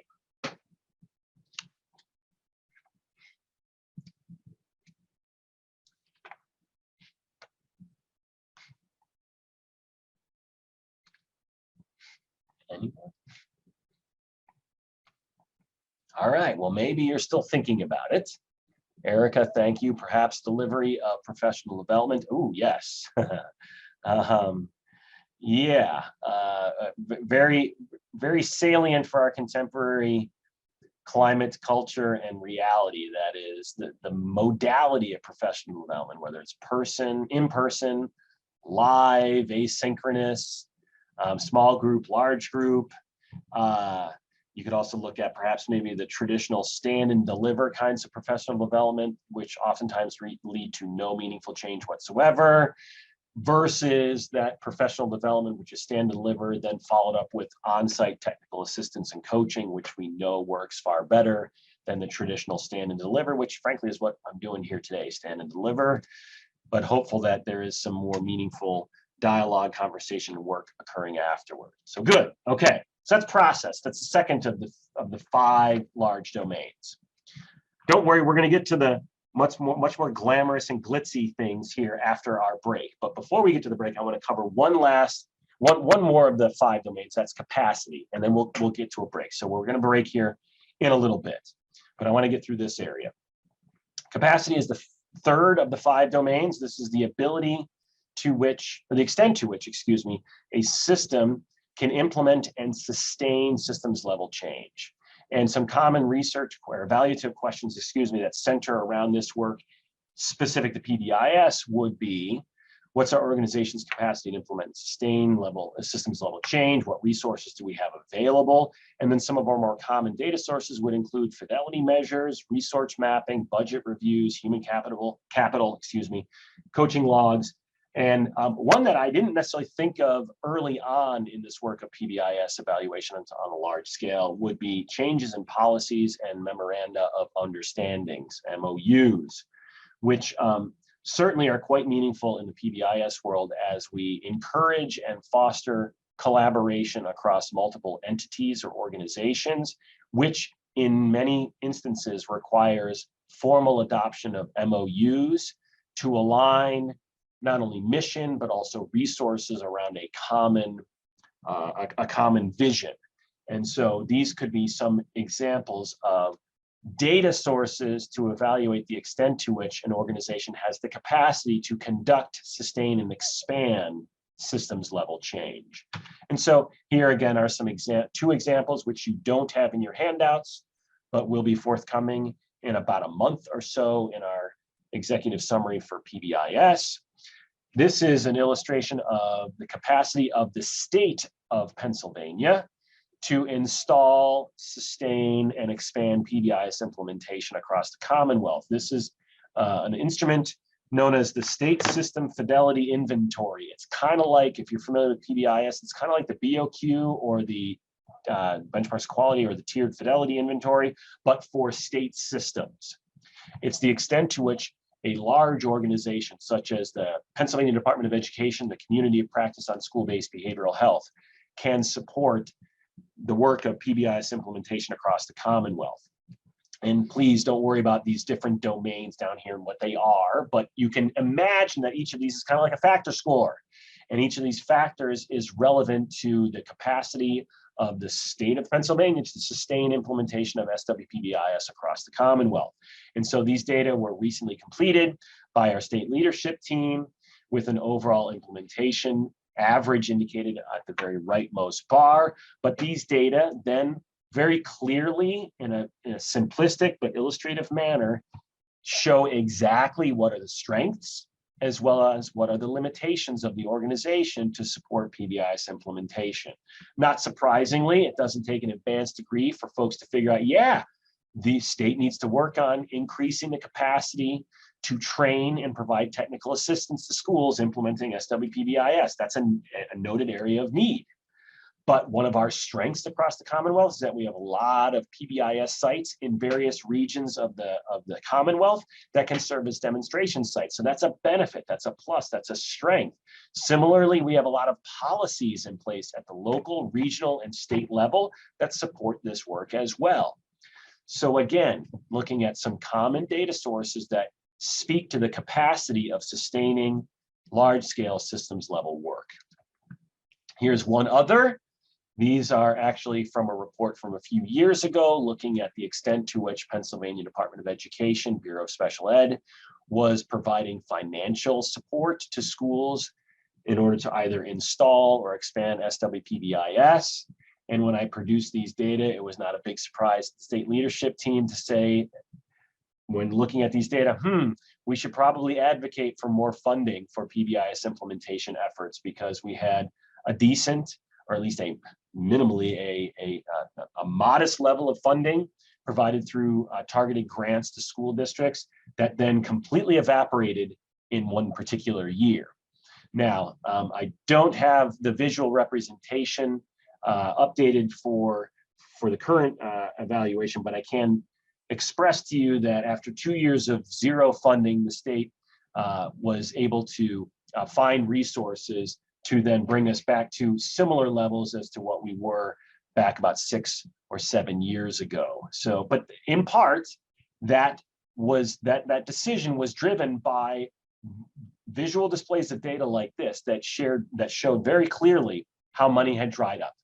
And if we really wanted to sustain this effort across the Commonwealth, the state had to provide some minimal levels of resources to fund schools who wanted to start up implementation, as well as those schools who were in the early stages of implementing SWPBIS. So again, looking at capacity.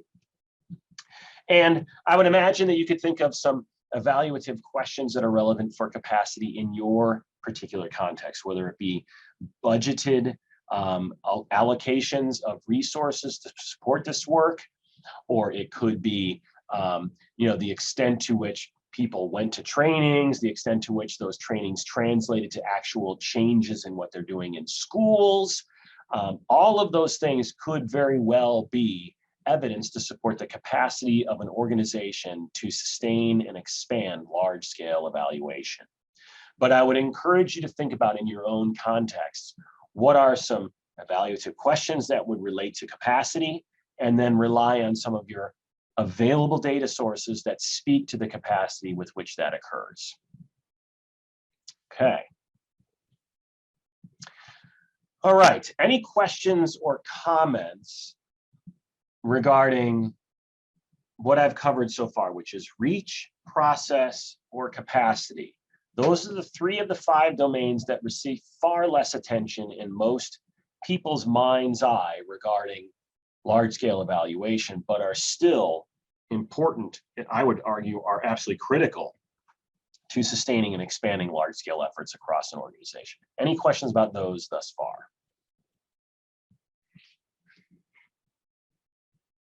Okay, well, we are almost precisely at the midpoint, and it also of our afternoon, and it also happens to be a good place to naturally break for Erica. Is it 15 minutes, if I recall correct? 15 minutes?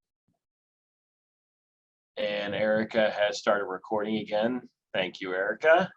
All right, for our remaining little less than an hour and a half, we're going to dive into some content that is, as I noted before our break, is probably a little bit more glamorous, a little bit more glitzy, dare I say sexy, because it is the stuff that really gets the attention of most individuals when they're considering evaluating and looking at the extent to which large-scale efforts have had their desired outcome.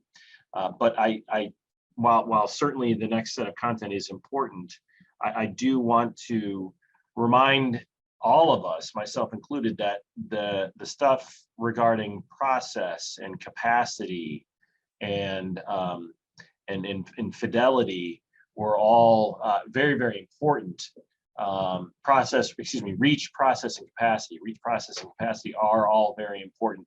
And admittedly, when I first started doing large-scale evaluations of PBIS implementation 13 years ago, first of all, we didn't really have the guidance documents that much of the content for today is based off of, but also I didn't have an appreciation for the extent to which reach, capacity, and process are important.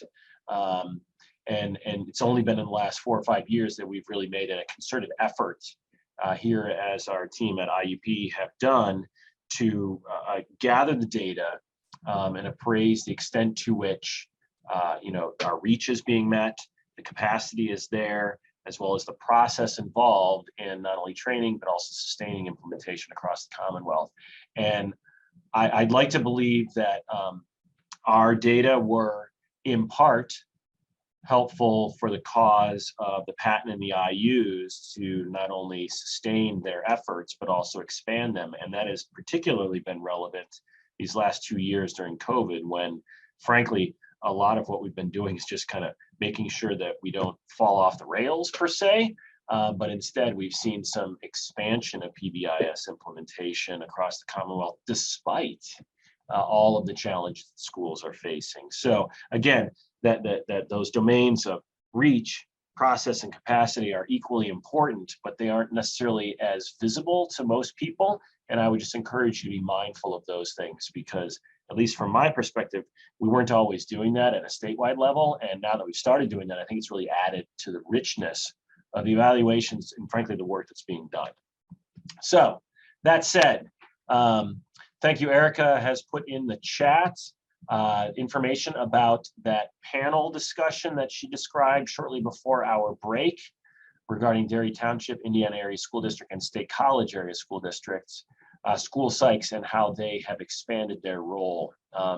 Even if you're in a position where you are almost exclusively test place, I think you can find great comfort and opportunity to make inroads by listening to what those leaders across our state have been doing and learn from what they've experienced over the years, because I'm pretty sure that I know many of the school psychs in those 3 school districts, and I'm pretty sure that all of them originally had very traditional roles, and it's through a very deliberate, systematic process of advocacy and showing their value that they have expanded their role to, frankly, I would submit are some of the best jobs in the nation for school psychs in those particular school districts.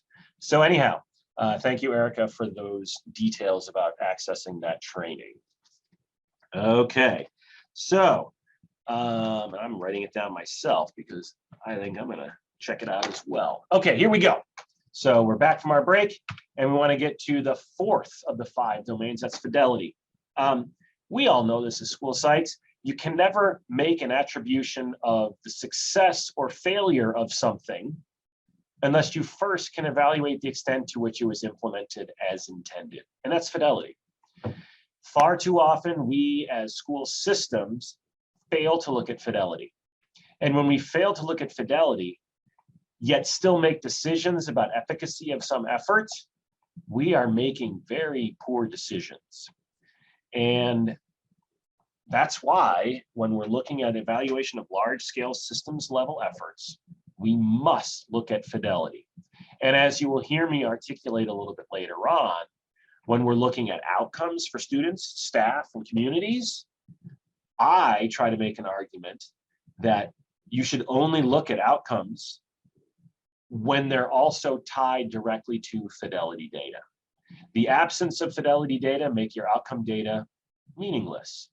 And therefore, it is critical, I would say essential, that we look at fidelity data. So some common research, some common evaluative questions, regarding fidelity would be the percentage of schools or programs that are implementing the tiers of MTSS, whether it's RTI or SWPBIS. And if you're doing that in SWPBIS, you've got a plethora of fidelity measures, including the tiered fidelity inventory, the benchmarks of quality, the early childhood benchmarks of quality for our program-wide colleagues, the self-assessment survey, which is not a great fidelity measure, but it's good enough, or the school-wide evaluation tool, the SET. So in the PBIS world, we actually have an abundance of fidelity measures, and we ought to be using them regularly. Sadly, on the RTI side of the street, we don't have as many or as research validated fidelity tools, but that body of evidence is starting to emerge. And there are some useful tools that can be utilized to evaluate the fidelity of implementation of MTSS for academics. We certainly want to be gathering data around those central questions about fidelity of implementation. You could also look at what specific practices are implemented incredibly well, to the extent that maybe those are things that we want to expand even more so. For example, in the PBIS world, what we're starting to learn is that what matters most in terms of fidelity of implementation of Tier 1 PBIS is actually what's happening in the classroom. If you're familiar with PBIS, you know that we also evaluate PBIS implementation in the hallways, in the cafeterium, on the bus. We evaluate it in all contexts. And while that is important to evaluate the extent to which PBIS practices are installed in the hallway or cafeterium, the evidence in recent years has coalesced around what really matters most, what's happening in the classroom. And if you think about that, the reason for that, or at least the theory behind it, is kids spend 70 to 80% of their day in the classroom. And so that's where the most behaviors are being exhibited. And so if you're going to do PBIS in just one setting and do it really, really well, make sure you're doing it really, really well in the classroom. Because if you do PBIS really, really well in the cafeterium, but you do it terribly everywhere else, you're not doing PBIS. In essence, what we're starting to learn is that classroom installation of PBIS is what is most critical for the success of the overall framework across all environments. And so you may want to look at specific practices in specific environments that are most meaningful.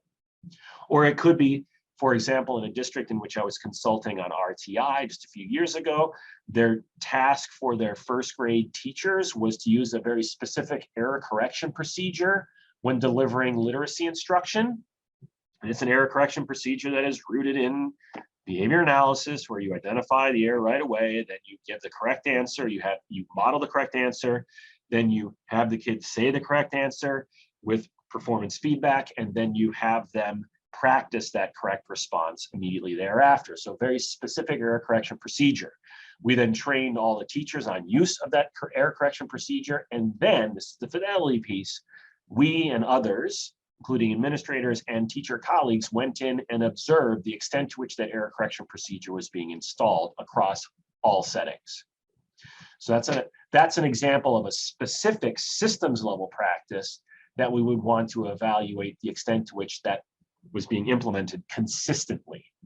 You're not going to find that, as far as I know, in any specific fidelity measure for PBIS or RTI. You're not going to find that something specific.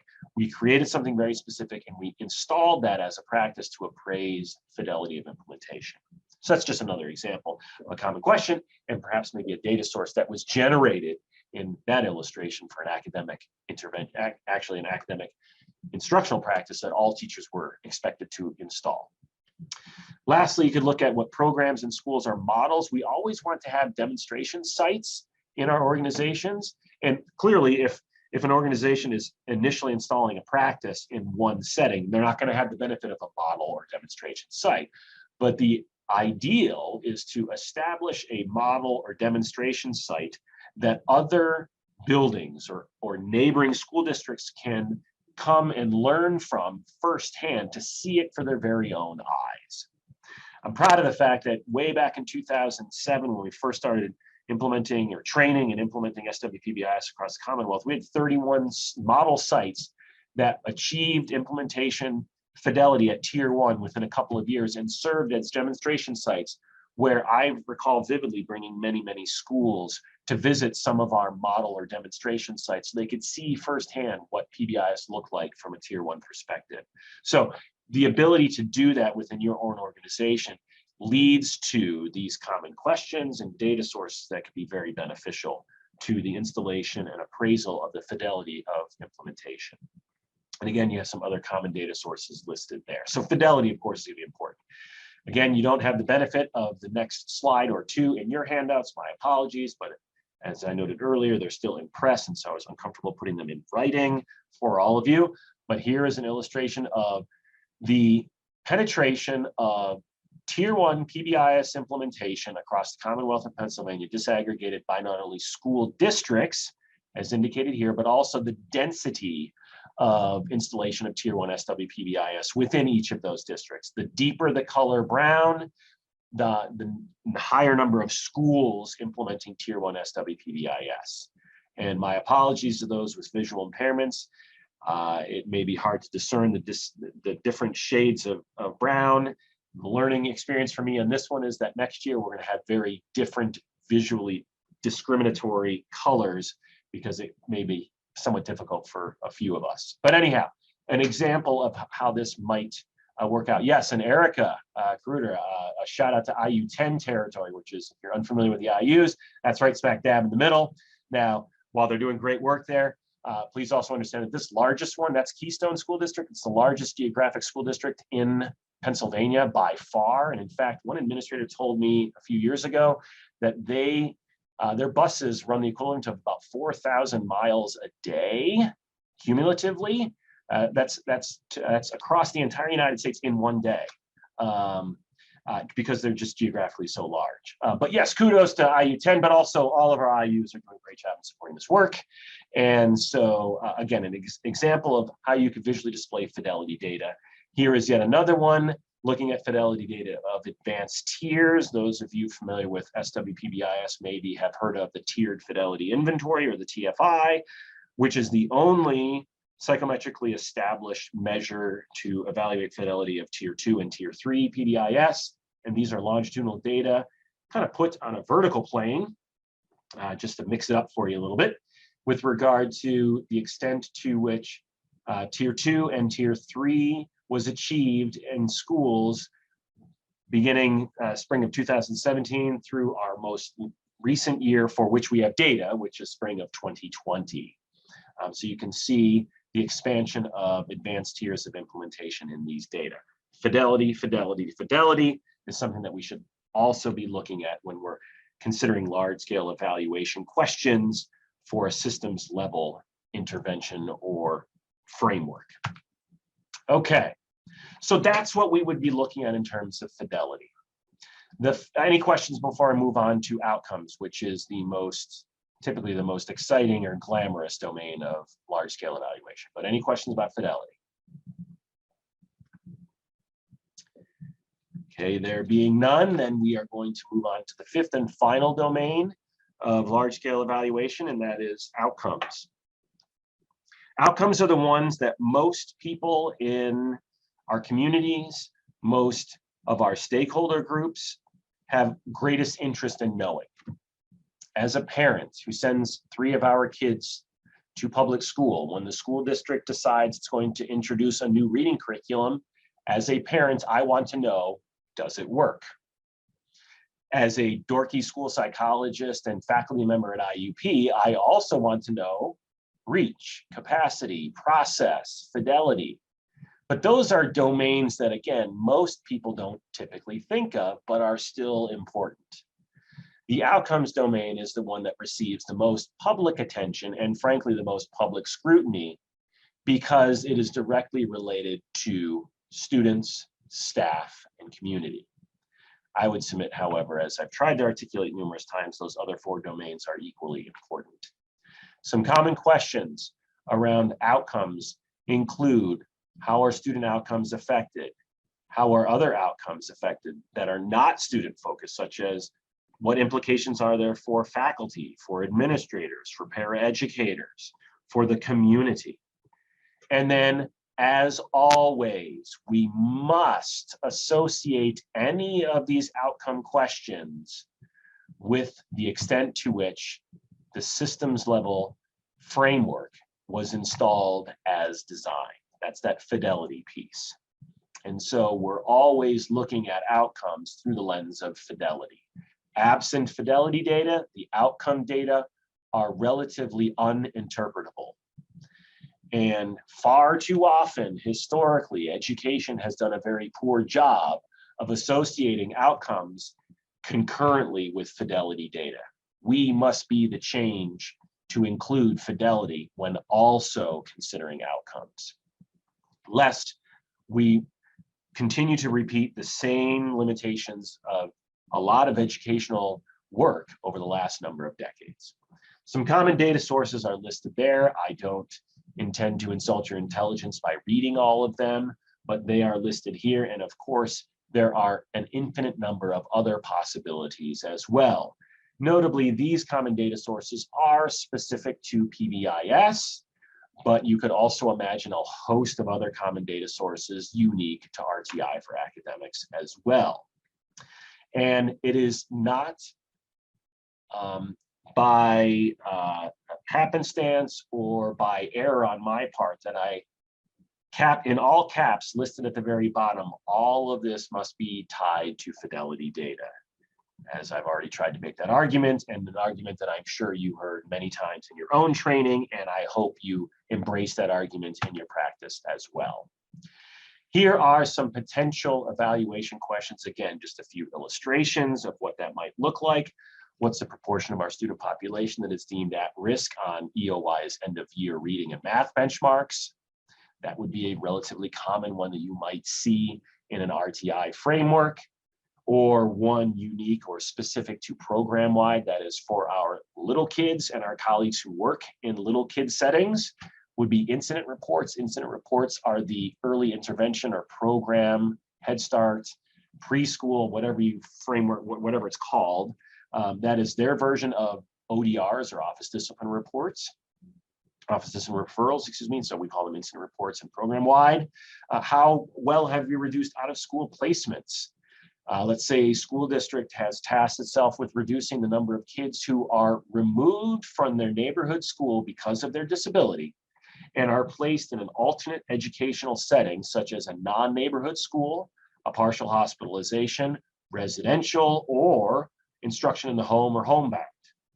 So if we wanted to reduce our out-of-school placements by 50%, because that's what's good for kids, it's better for them to go to school in their neighborhood school with their neighborhood peers. Frankly, from an administrative perspective, it's far less expensive to send a kid to an out-of-school placement. So there's a win-win-win for everybody if you can keep a kid in the neighborhood school.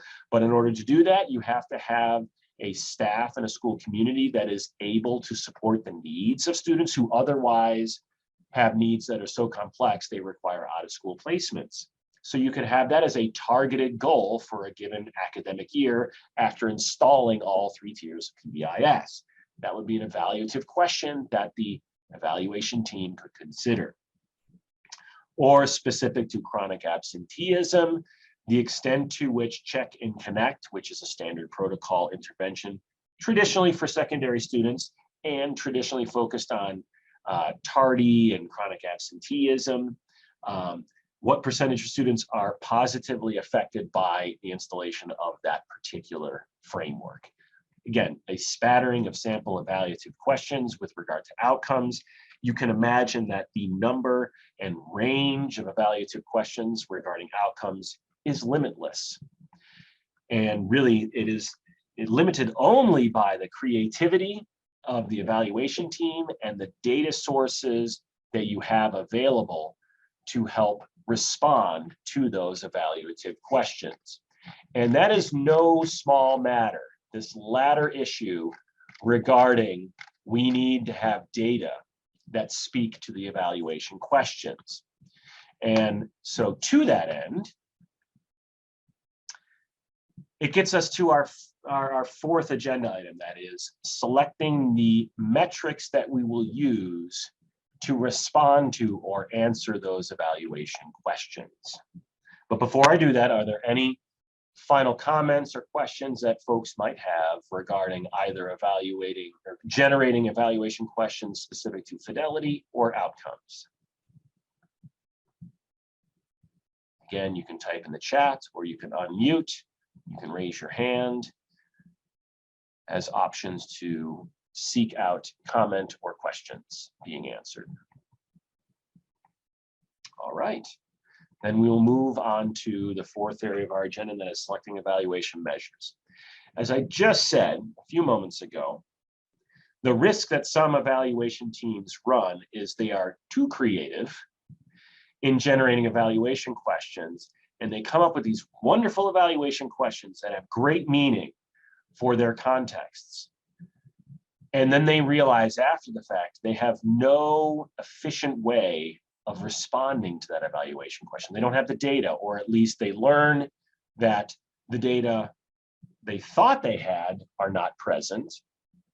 Or even worse, they find out after the fact, there's no way to operationalize answering that question. So when generating our evaluation questions, it is important that we also are in the back of our mind, mindful of the feasibility of obtaining those data to respond to the evaluation question. Otherwise, we generate a lot of evaluation questions that are wonderful, but we have no way of responding to them. And therefore, when we're generating our evaluation questions, we also must be mindful of the data measures and sources that we presently have available. And we generate evaluation questions that are feasible, practical for us to respond to, given existing data and/or resources to access the data that maybe we don't have in the desired format that we need, but with a little bit of effort can be maneuvered or generated in a manner that is helpful for our efforts. Effective data systems are those that include data that are available, easy to understand, and importantly, are linked to action planning. Let's break each one of these down just a little bit in brief. First, of course, no duh, you want to have data that are presently available. It's been my experience over the years that a lot of evaluation teams, including our own at the state level, generate some evaluation questions that require us to dig fairly deeply to find the data. And in some instances, we realize after the fact that it takes a lot of energy to get the data that we need to answer specific evaluation questions. And at times, the amount of effort needed to gather those data is not worth what benefit you might get from actually having those data. From my perspective here at the leading the effort on large-scale program evaluation of SWPDIS, many years ago, we used to analyze data regarding student attendance rate and staff attendance rates, and we required it of schools that were participating in the project. Well, not required, we encouraged them to submit the data. We can never require them to do anything since we're a Commonwealth, local control. We encourage schools to submit attendance data for both students and staff. Within the first year or two, we realized that getting student data was not terribly hard for schools, especially since No Child Left Behind in many instances requires that schools collect those data and publicly report those. But the staff attendance data was really, really hard for most schools to generate for the purposes that we needed. And it was after just a couple of years of strongly encouraging schools to submit staff attendance data that we abandoned that encouragement to schools, because it was just frankly too hard for schools to get those data and then us to be able to analyze and interpret them. And the minimal benefits that we achieved from getting those data were not worth all of the effort. And so that is one illustration of when, over the course of a couple of years, we at the state level heard from our constituency, that would be the schools that were feeding us data, that there were certain things that were just too onerous. So we didn't do them anymore. We want to focus on data that are presently available. Schools, in my experience, are swimming, if not drowning, in data. In fact, my opinion is that schools actually have too much data that oftentimes becomes overwhelming and paralyzing. And so I would encourage you to generate evaluation questions that almost exclusively capitalize on existing data and data that are in a particular format that is already available, so that you don't have to do a whole lot of data massaging or data transformations to put them in a format that is much more usable. Therefore, use data that are presently available is going to be, frankly, a no-brainer. You also want to use data that are easy to understand. We as school psychologists have unique expertise and training in data analysis, data interpretation. We're pretty skilled at it. And I would submit that we are some of the most skilled experts in data analysis and interpretation in school districts. And if we think about the purpose of these evaluations, is oftentimes to inform multiple stakeholder groups outside of just our school psych colleagues, Many of our stakeholder groups are not nearly as well versed in data and data interpretations. Therefore, it is important that we make these data accessible to our constituent groups. So make them as simple as possible without sacrificing the integrity or quality of those data, but making the data that we analyze relatively easy to understand. Quite literally, you want to use data that are so easy to understand that it is not confusing, like this set of signs would be. Do I really want to go camping in this particular area? Not so much, because there apparently is a state prison that's surprising to everybody, and there's a wildlife world zoo around. So maybe I'm not going to go camping there. So that is very confusing. This set of data is very, very confusing. However, these set of data, which I actually observed on my way back from a trip from Western New York, which is from where I originally hail, along I-79 between Buffalo and Erie. There was a sign for the state prison, and it said, "Do not pick up hitchhikers." And my daughters and my wife and I all had a good laugh because, yeah, this is very clear. We do not want to pick up hitchhikers in this stretch of the road. These data are very easy to understand, whereas the previous data, not so easy to understand. Making data easy to understand and accessing data that are presently available will also then help facilitate the third and final element of an effective data system, and that is data that can be linked to action planning. You might have heard of the SMART goal, a SMART goal that is specific, measurable, achievable, realistic, and time-based. It's frankly an acronym that is used largely in many educational contexts and has great similarities or parallels to writing IEP goals, where we have a condition, the name, the behavior, and the accuracy and fluency with which we expect that academic or social behavior to persist. So we want to do the same thing. In this regard, we want to have data that are very specific, they're measurable, and they lead to action planning that is both achievable, realistic, and facilitates a period of time in which we expect or anticipate those outcomes to be achieved. All of that, if you stick with available, easy to understand, and data that are linked to action planning, will fundamentally facilitate a much easier process of responding to the evaluation questions that you have generated. So all of that is going to be critical. What I'd like you to do is think about your data systems that you have. So we're going to do a little bit of active engagement, make you wake up for at least a period of time and use your annotation skills that I taught you early on this afternoon, or for some of you, maybe it was a refresher because you've experienced using annotation previously. So this is just a quick self-appraisal. Consider your data systems. Are they available? Are they easy to understand? And do they lead to action planning? If that is true for your academic data, are they available? Then annotate yes, they're somewhat available, or they really aren't. All right, so academic data, for the most part, the majority here looks like we're somewhere between so-so and yes. How about behavioral data? I know, forgive me, academic data could mean a whole number of different things to each one of us. Similarly, behavioral data can mean a whole bunch of different things. So I know these are very broad categories.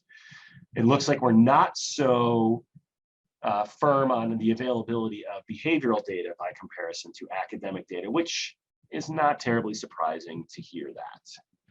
How about the extent to which your academic data are easy to understand? Okay,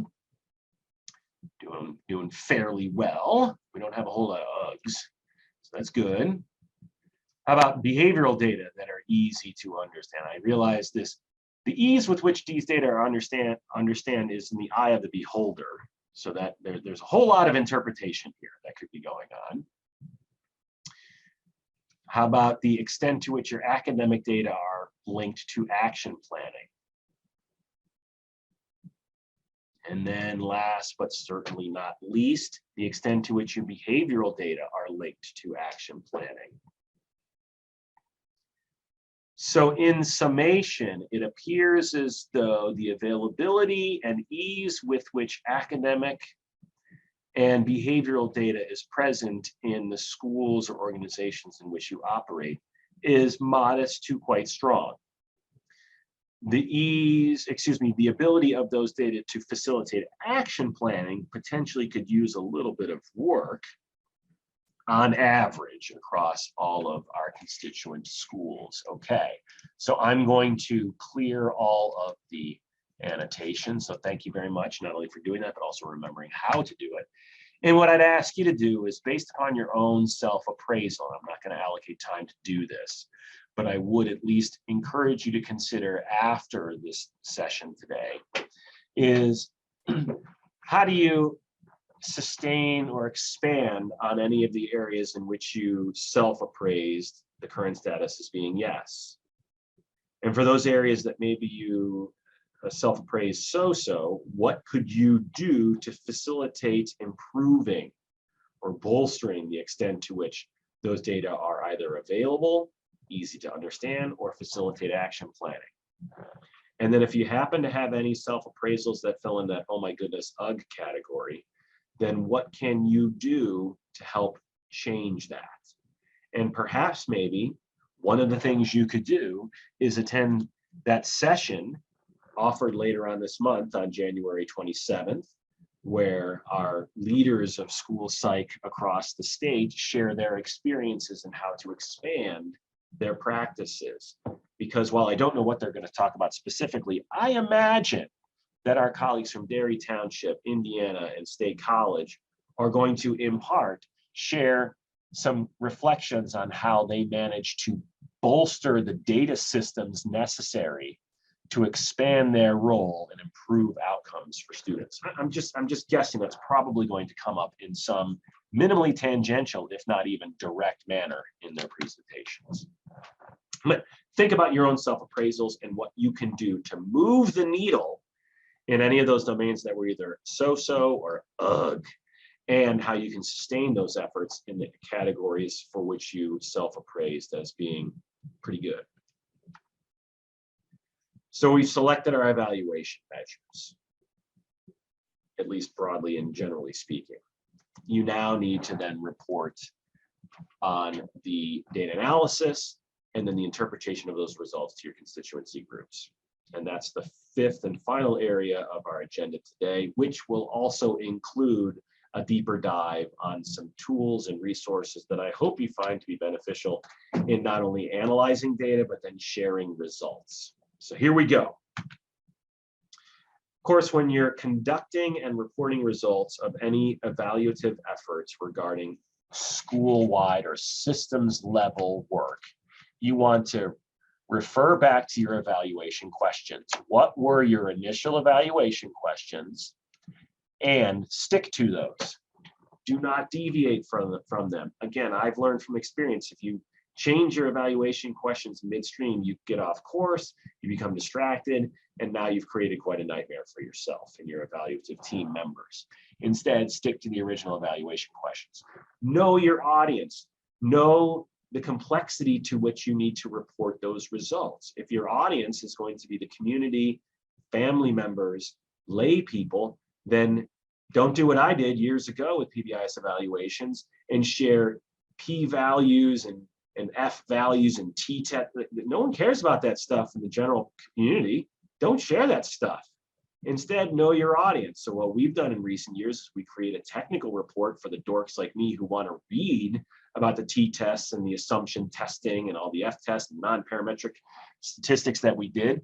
But most people really don't care to read that. So that's why we have an executive summary that is written much at a level that is much more accessible to most of our constituency groups. And so I would encourage you to do the exact same thing. Know your audience and speak to your audience when you're reporting results, and be sensitive to their skill levels and not talking over them or frankly beneath them. Because if somebody wants to engage in a very high level critical analysis of the data processes that we use for PBIS, I'd love to have that conversation. I don't have them enough. And I would happily engage in those conversations, but that's not typically something that most stakeholders really want to do. Know your audience. And of course, present your results in a manner and a modality that best suits your audience. And I'm a firm believer in the utilization of visuals as much as possible. Nobody has the time nor the energy to read a lot of narrative. And so the more visual presentations of data that you can create, the better. The caveat or the limitation of using visuals is that sometimes visual interpretations might be misinterpreted by your audience. And therefore, what I have been doing in recent years is kind of blending visual representations that also have some interpretation immediately under them, so that when I share a graph, there's also a little bit of narrative below that I hope prevents misinterpretation of the visual representation. Now, I know I can hope that, and that may still not occur, but at least if there's a little bit of interpretation underneath the visual, then it will mitigate the opportunity for some misinterpretation to occur. But visual displays are incredibly beneficial.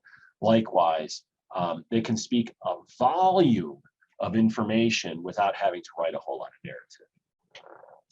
And when we're reporting our results, and in particular analyzing the data and then reporting them to our constituency groups, we want to focus on trends across time if you have longitudinal data. And here is that fidelity piece rising up again. Focus your efforts on pre-post comparisons as much as possible. If you're installing a new reading curriculum, then make sure you have data regarding reading performance of students prior to installing the new curriculum, and then fidelity data to demonstrate, yeah, we actually installed the reading or the ELA curriculum that we had purchased, and here's the training that was delivered, and here's the evaluation of the training that was provided. That's that capacity and process data that I spoke about much earlier today.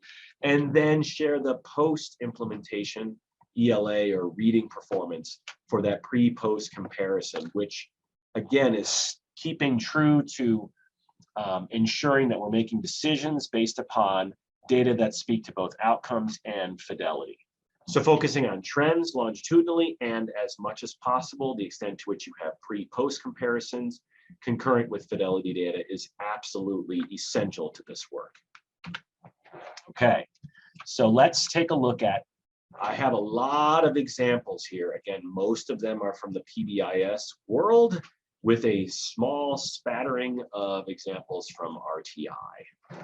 But here is an example of longitudinal data from program-wide implementation of PBIS using a tool called the Teapot. Love the name, especially given the context utilized in preschool, early intervention, Head Start programs. It's the teaching pyramid observation tool. So this is an observational tool that is used to evaluate specific positive behavioral interventions and supports practices that are known to influence student behavior in a very positive way. And these are longitudinal data across 3 different observations, actually only 2 in this instance. They were going to add in the 3rd one, but blue represents the initial and then red represents the second observation. So these are wonderful, this is a wonderful illustration of visual data without hardly any narrative that describes the extent to which these key features of implementation of Tier 1 SWPBIS are occurring across time in this particular setting.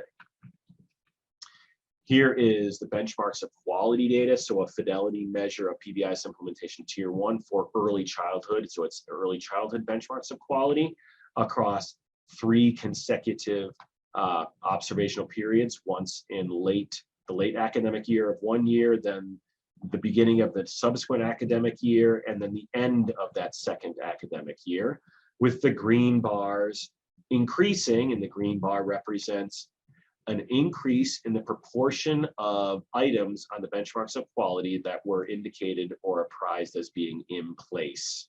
So you have some numeral data down here for those of us who like numbers, but also the visual display up above. Very easy to generate these. In fact, these data were generated from the PBIS apps portal, which is the national warehouse for all things PBIS data related. Here is an illustration of data from an RTI system. So we're out of the PBIS world briefly. These are data regarding the extent to which students who were universally screened on curriculum-based measurement in written expression. Not something that a lot of schools do, but myself and Pat and colleagues and some IU folks, some of whom I know are on this call, were participating in this work group a few years back, pre-COVID, in which we were providing a longitudinal on-site technical assistance and training for schools to install evidence-based practices around writing instruction. And part of that was requesting that having them all universally screen all kids using CBM written expression data. And so these data represent longitudinally from fall to spring, the proportion of students from a particular school in the project who were low risk, some risk, and high risk. And again, numerical data on the top, but down below would be the visual representation of those same data. And what you can see from these data, again, you don't need an advanced degree, although I know all of you on this call have them, but these are data that can be relatively easily interpreted by most of our stakeholder groups, if not all of our stakeholder groups, to show that over time on two indicators, two key and highly valid indicators of writing performance, that would be total words written and words spelled correctly, the proportion of students who were deemed low risk improved from fall to spring. That's over here. So the upward trend here is a good thing because these are low kids who are categorized as low risk. Concurrently, the proportion of students who were considered some risk and high risk decreased over time. So if I were presenting data to a school board or at a school board meeting to the wider community, I would probably share these data right here, the ones on the bottom. I wouldn't necessarily worry myself with all the numbers up top. That's too hard. It's too much. It's very easy to become distracted. But a visual display down here with a little bit of interpretive guidance would be incredibly informative to most stakeholder groups. So an illustration from the RTI world, from some work that Patton and collaborating IUs did with some targeted schools a few years back, all around effective evidence-based ELA and writing instruction. Okay. Here we look at some longitudinal data regarding ELA proficiency rates in a particular junior high school across 5 consecutive years. These are data that are publicly available from schooldigger.com, or you can go to the PSSA reporting site. You can find these in a number of different places, but I go to schooldigger.com. Why? Because this is the graph that's generated and I can just copy the image and paste it into a report. I don't have to do anything. That's pretty slick. So here's yet another illustration of some proficiency data that could be shared. Here's some fidelity data regarding TFI, tiered fidelity inventory for a particular school, disaggregated by the various tiers of implementation, so tier 1 and tier 2.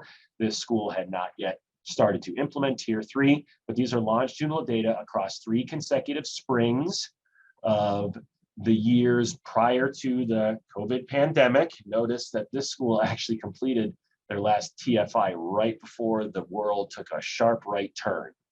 But anyhow, so we have the visual display up here, and then of course the numerical data down below.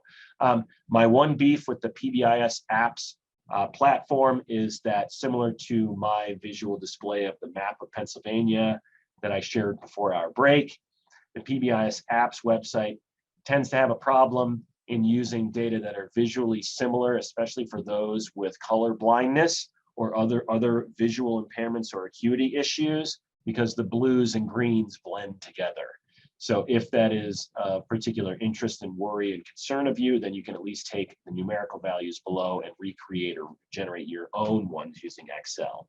I wish PBIS apps would consider that to make changes in its own platform. But anyhow, we also have similar ones for TFI subscale. So you kind of get the point. I have a whole host of examples of fidelity data. Here are examples of longitudinal data for the school safety survey, which again is something common in PBIS schools. It's teachers and administrators' appraisal of risk and protective factors for violence, risk and protection for violence and other deleterious impacts on communities and schools. And so this is another way of kind of sharing some data which are automatically generated within the PBIS apps platform. Wow, I have a lot of those.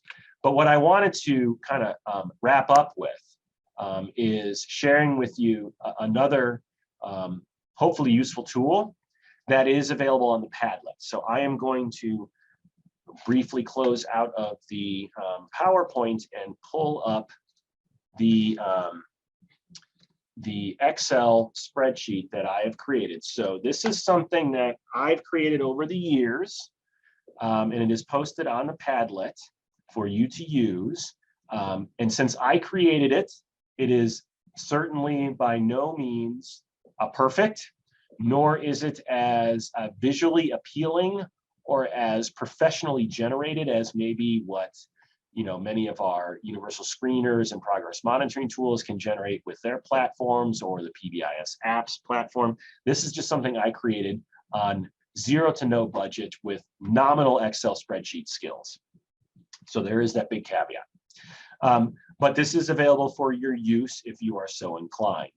The Excel spreadsheet, which you can download again from the Padlet, is protected in the sense that I have created some of these worksheets are uneditable.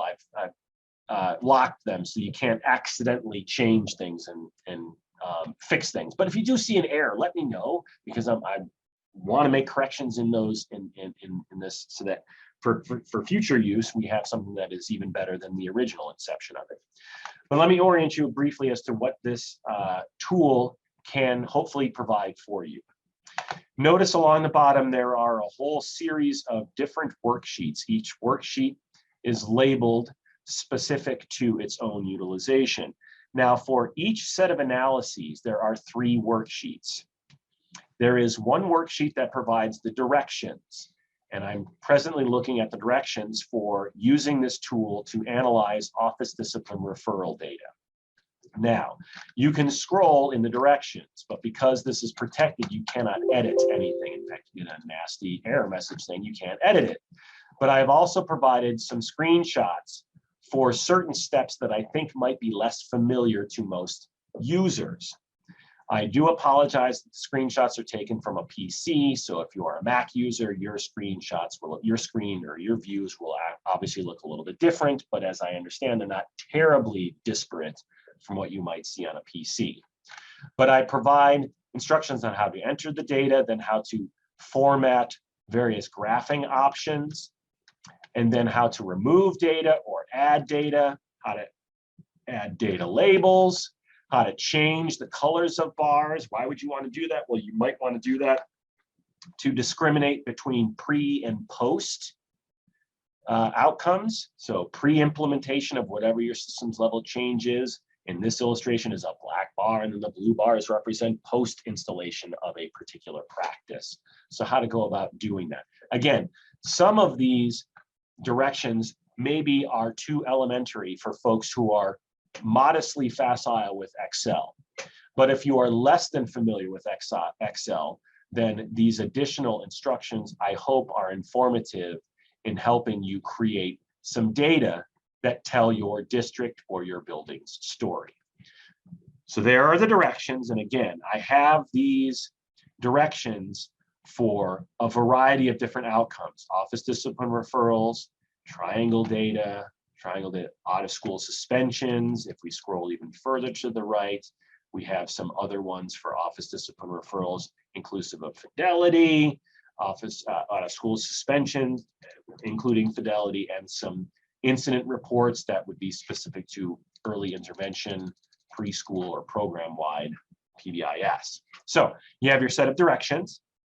Then for each cluster or grouping of outcome variables, we have an example to illustrate what it would look like if you were to enter in your own data. And then the third screen, this is the one that is in fact editable. So you can, this is not, these worksheets, excuse me, are not locked. These ones are editable, whereas the previous ones were locked. You could not edit them. So here is where you would enter in your data. And as you enter in your data, and again, following the directions, you would enter in your data in these columns alone. Then once you enter in those data, then this E column is automatically generated, and it automatically then populates the visual display. Specific to ODRs, if you are a school that uses school-wide information system, SWIS, or some other information system that already gives you this metric, office discipline referrals per 100 students per school day, then you don't have to bother yourself with entering in data for columns B, C, and D. You just enter in these data for column E. But it's been my experience that many schools, especially those schools who are not using SWIS or some comparable data management system for office discipline referrals, they have the number of school days, the number of students, and the cumulative number of office discipline referrals, but they don't necessarily have this metric. And in the office discipline referral world, you need this common metric to compare across multiple years when you have different numbers of kids in your building from one year to the next. So again, generally speaking, for each set of common evaluative metrics, we've got a set of directions, we've got an example, and then we have a blank template that you can use to fill in your data and generate a visual display. That is also repeated for office discipline referral triangle data. Here is an example. If you're not familiar with office discipline referral triangle data, these refer to the proportion of students in a school that had 0 to 1 ODR, 2 to 5 ODRs, or 6 or more ODRs. Coincidentally, for those who might be interested in knowing where did they come up with these 3 designation categories, Kent McIntosh and colleagues about 10 years ago did a wonderful study where they aligned the number of office discipline referrals to BASC ratings. And all of us on this call, or at least the majority of us who are school psychs, know what a BASC is. In this study, they paid teachers, and you can imagine how much they had to pay teachers.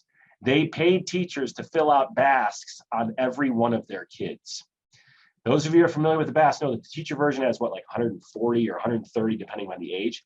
Questions, can you imagine asking a teacher to fill out 30 of those? Well, Kent McIntosh and colleagues paid a bunch of teachers to do that. And then they correlated the BASC ratings with the number of office discipline referrals. And that is how they came up with these categories of 0 to 1 ODR, 2 to 5, and 6 or more. These numbers are not theoretically derived. These categorizations are not just written on a napkin.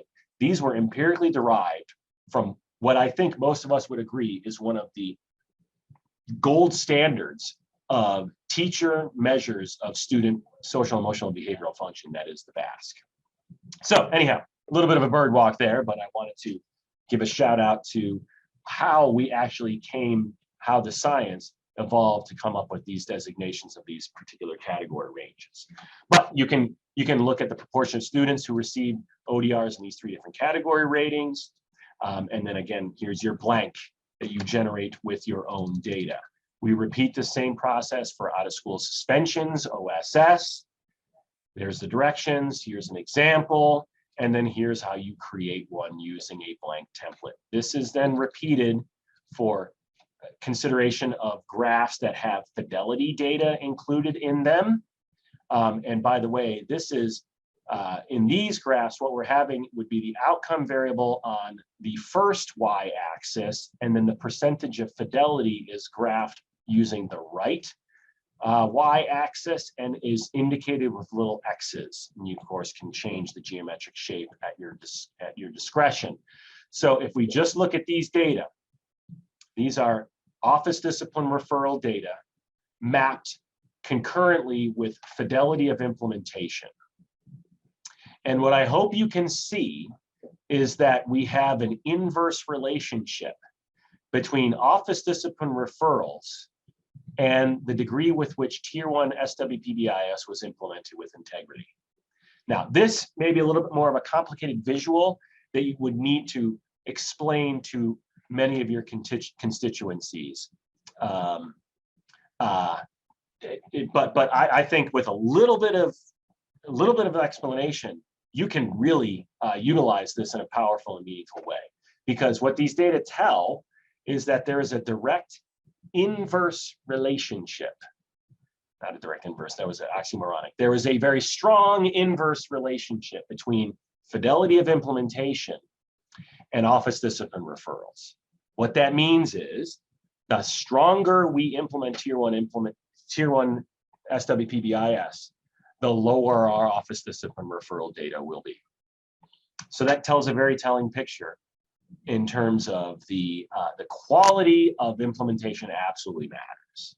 And then we have the same thing for OSS, office discipline referral, concurrently mapped, out of school suspensions concurrently mapped to the degree with which Tier 1 SWPBIS is implemented with fidelity. And then we have similar illustrations for incident reports, which again is specific to early intervention, Head Start, preschool settings, or program-wide implementation.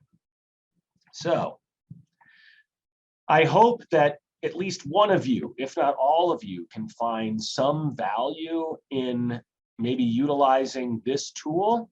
And again, I plead with all of you that if you find an error in it, if I have a typo or there's something that's not real clear, shoot me an email. I can make corrections to it because I want to have a tool that is not only useful, but also is reliable and valid. And I created this a couple of months ago, and I've been using it in recent months, and it continues to evolve. But I hope this can be a benefit to you. Again, the point of all of this is to make telling a data story, whether it's at a building or a district level or an IU level, I want to make it much more achievable. And if one small way to do that is giving you access to something that I've created, that I've used and I've shared with other schools and they have found some benefit, then so be it. Please feel free to use this, knowing that it's not nearly as glamorous or glitzy as what you get from most of your vendors that are providing you with the materials for screening and progress monitoring and tracking behavioral data, but it's something anyhow. Okay, so any questions or comments regarding this particular tool and its utilization?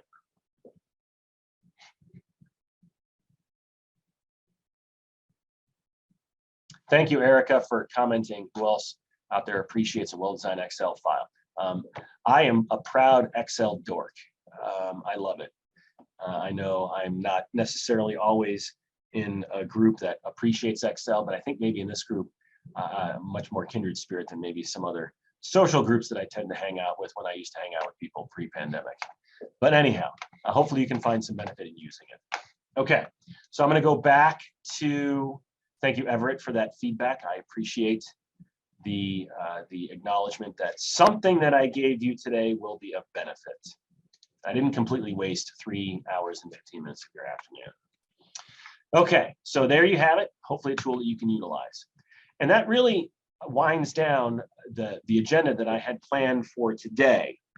But before you think we're getting out, 25 minutes early or so, I wanted to, and had planned for this, but wasn't sure if we would have time, and it looks like we will, have an opportunity for some breakout rooms. And Erica and Gina and Katie and I had spoken earlier about how big of these groups we're going to have.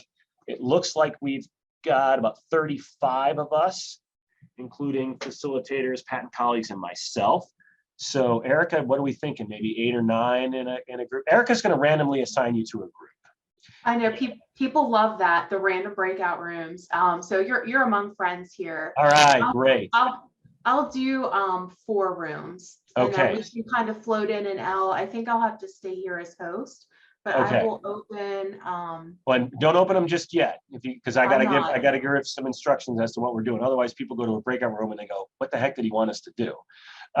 So really, the purpose of the breakout rooms is for you to reflect upon everything that I've reviewed today and what you can do or how you can apply that to your setting. And I fully appreciate and acknowledge that by randomly assigning you to a breakout room, you're all going to be at very different points, and that's okay. There's really no way for us to strategically assign you to a breakout room. We just don't have the capacity to do that. So you are most likely going to be in a breakout room where there are people at varying stages of this work. But what I'd like each of you to do, since we have 15 minutes and there are going to be about 8 of you, is I'd like for each of you to share for just about a minute or 2 what you're thinking you can do. It's only 1 or 2 minutes. So if you're a little bit shy, you only have to share for about 1 or 2 minutes.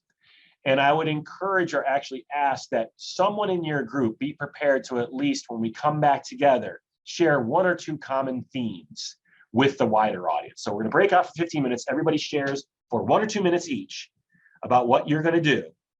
And then make sure that someone is designated in your group to be the reporter back when we come back for just 5 more minutes to conclude our session for the day.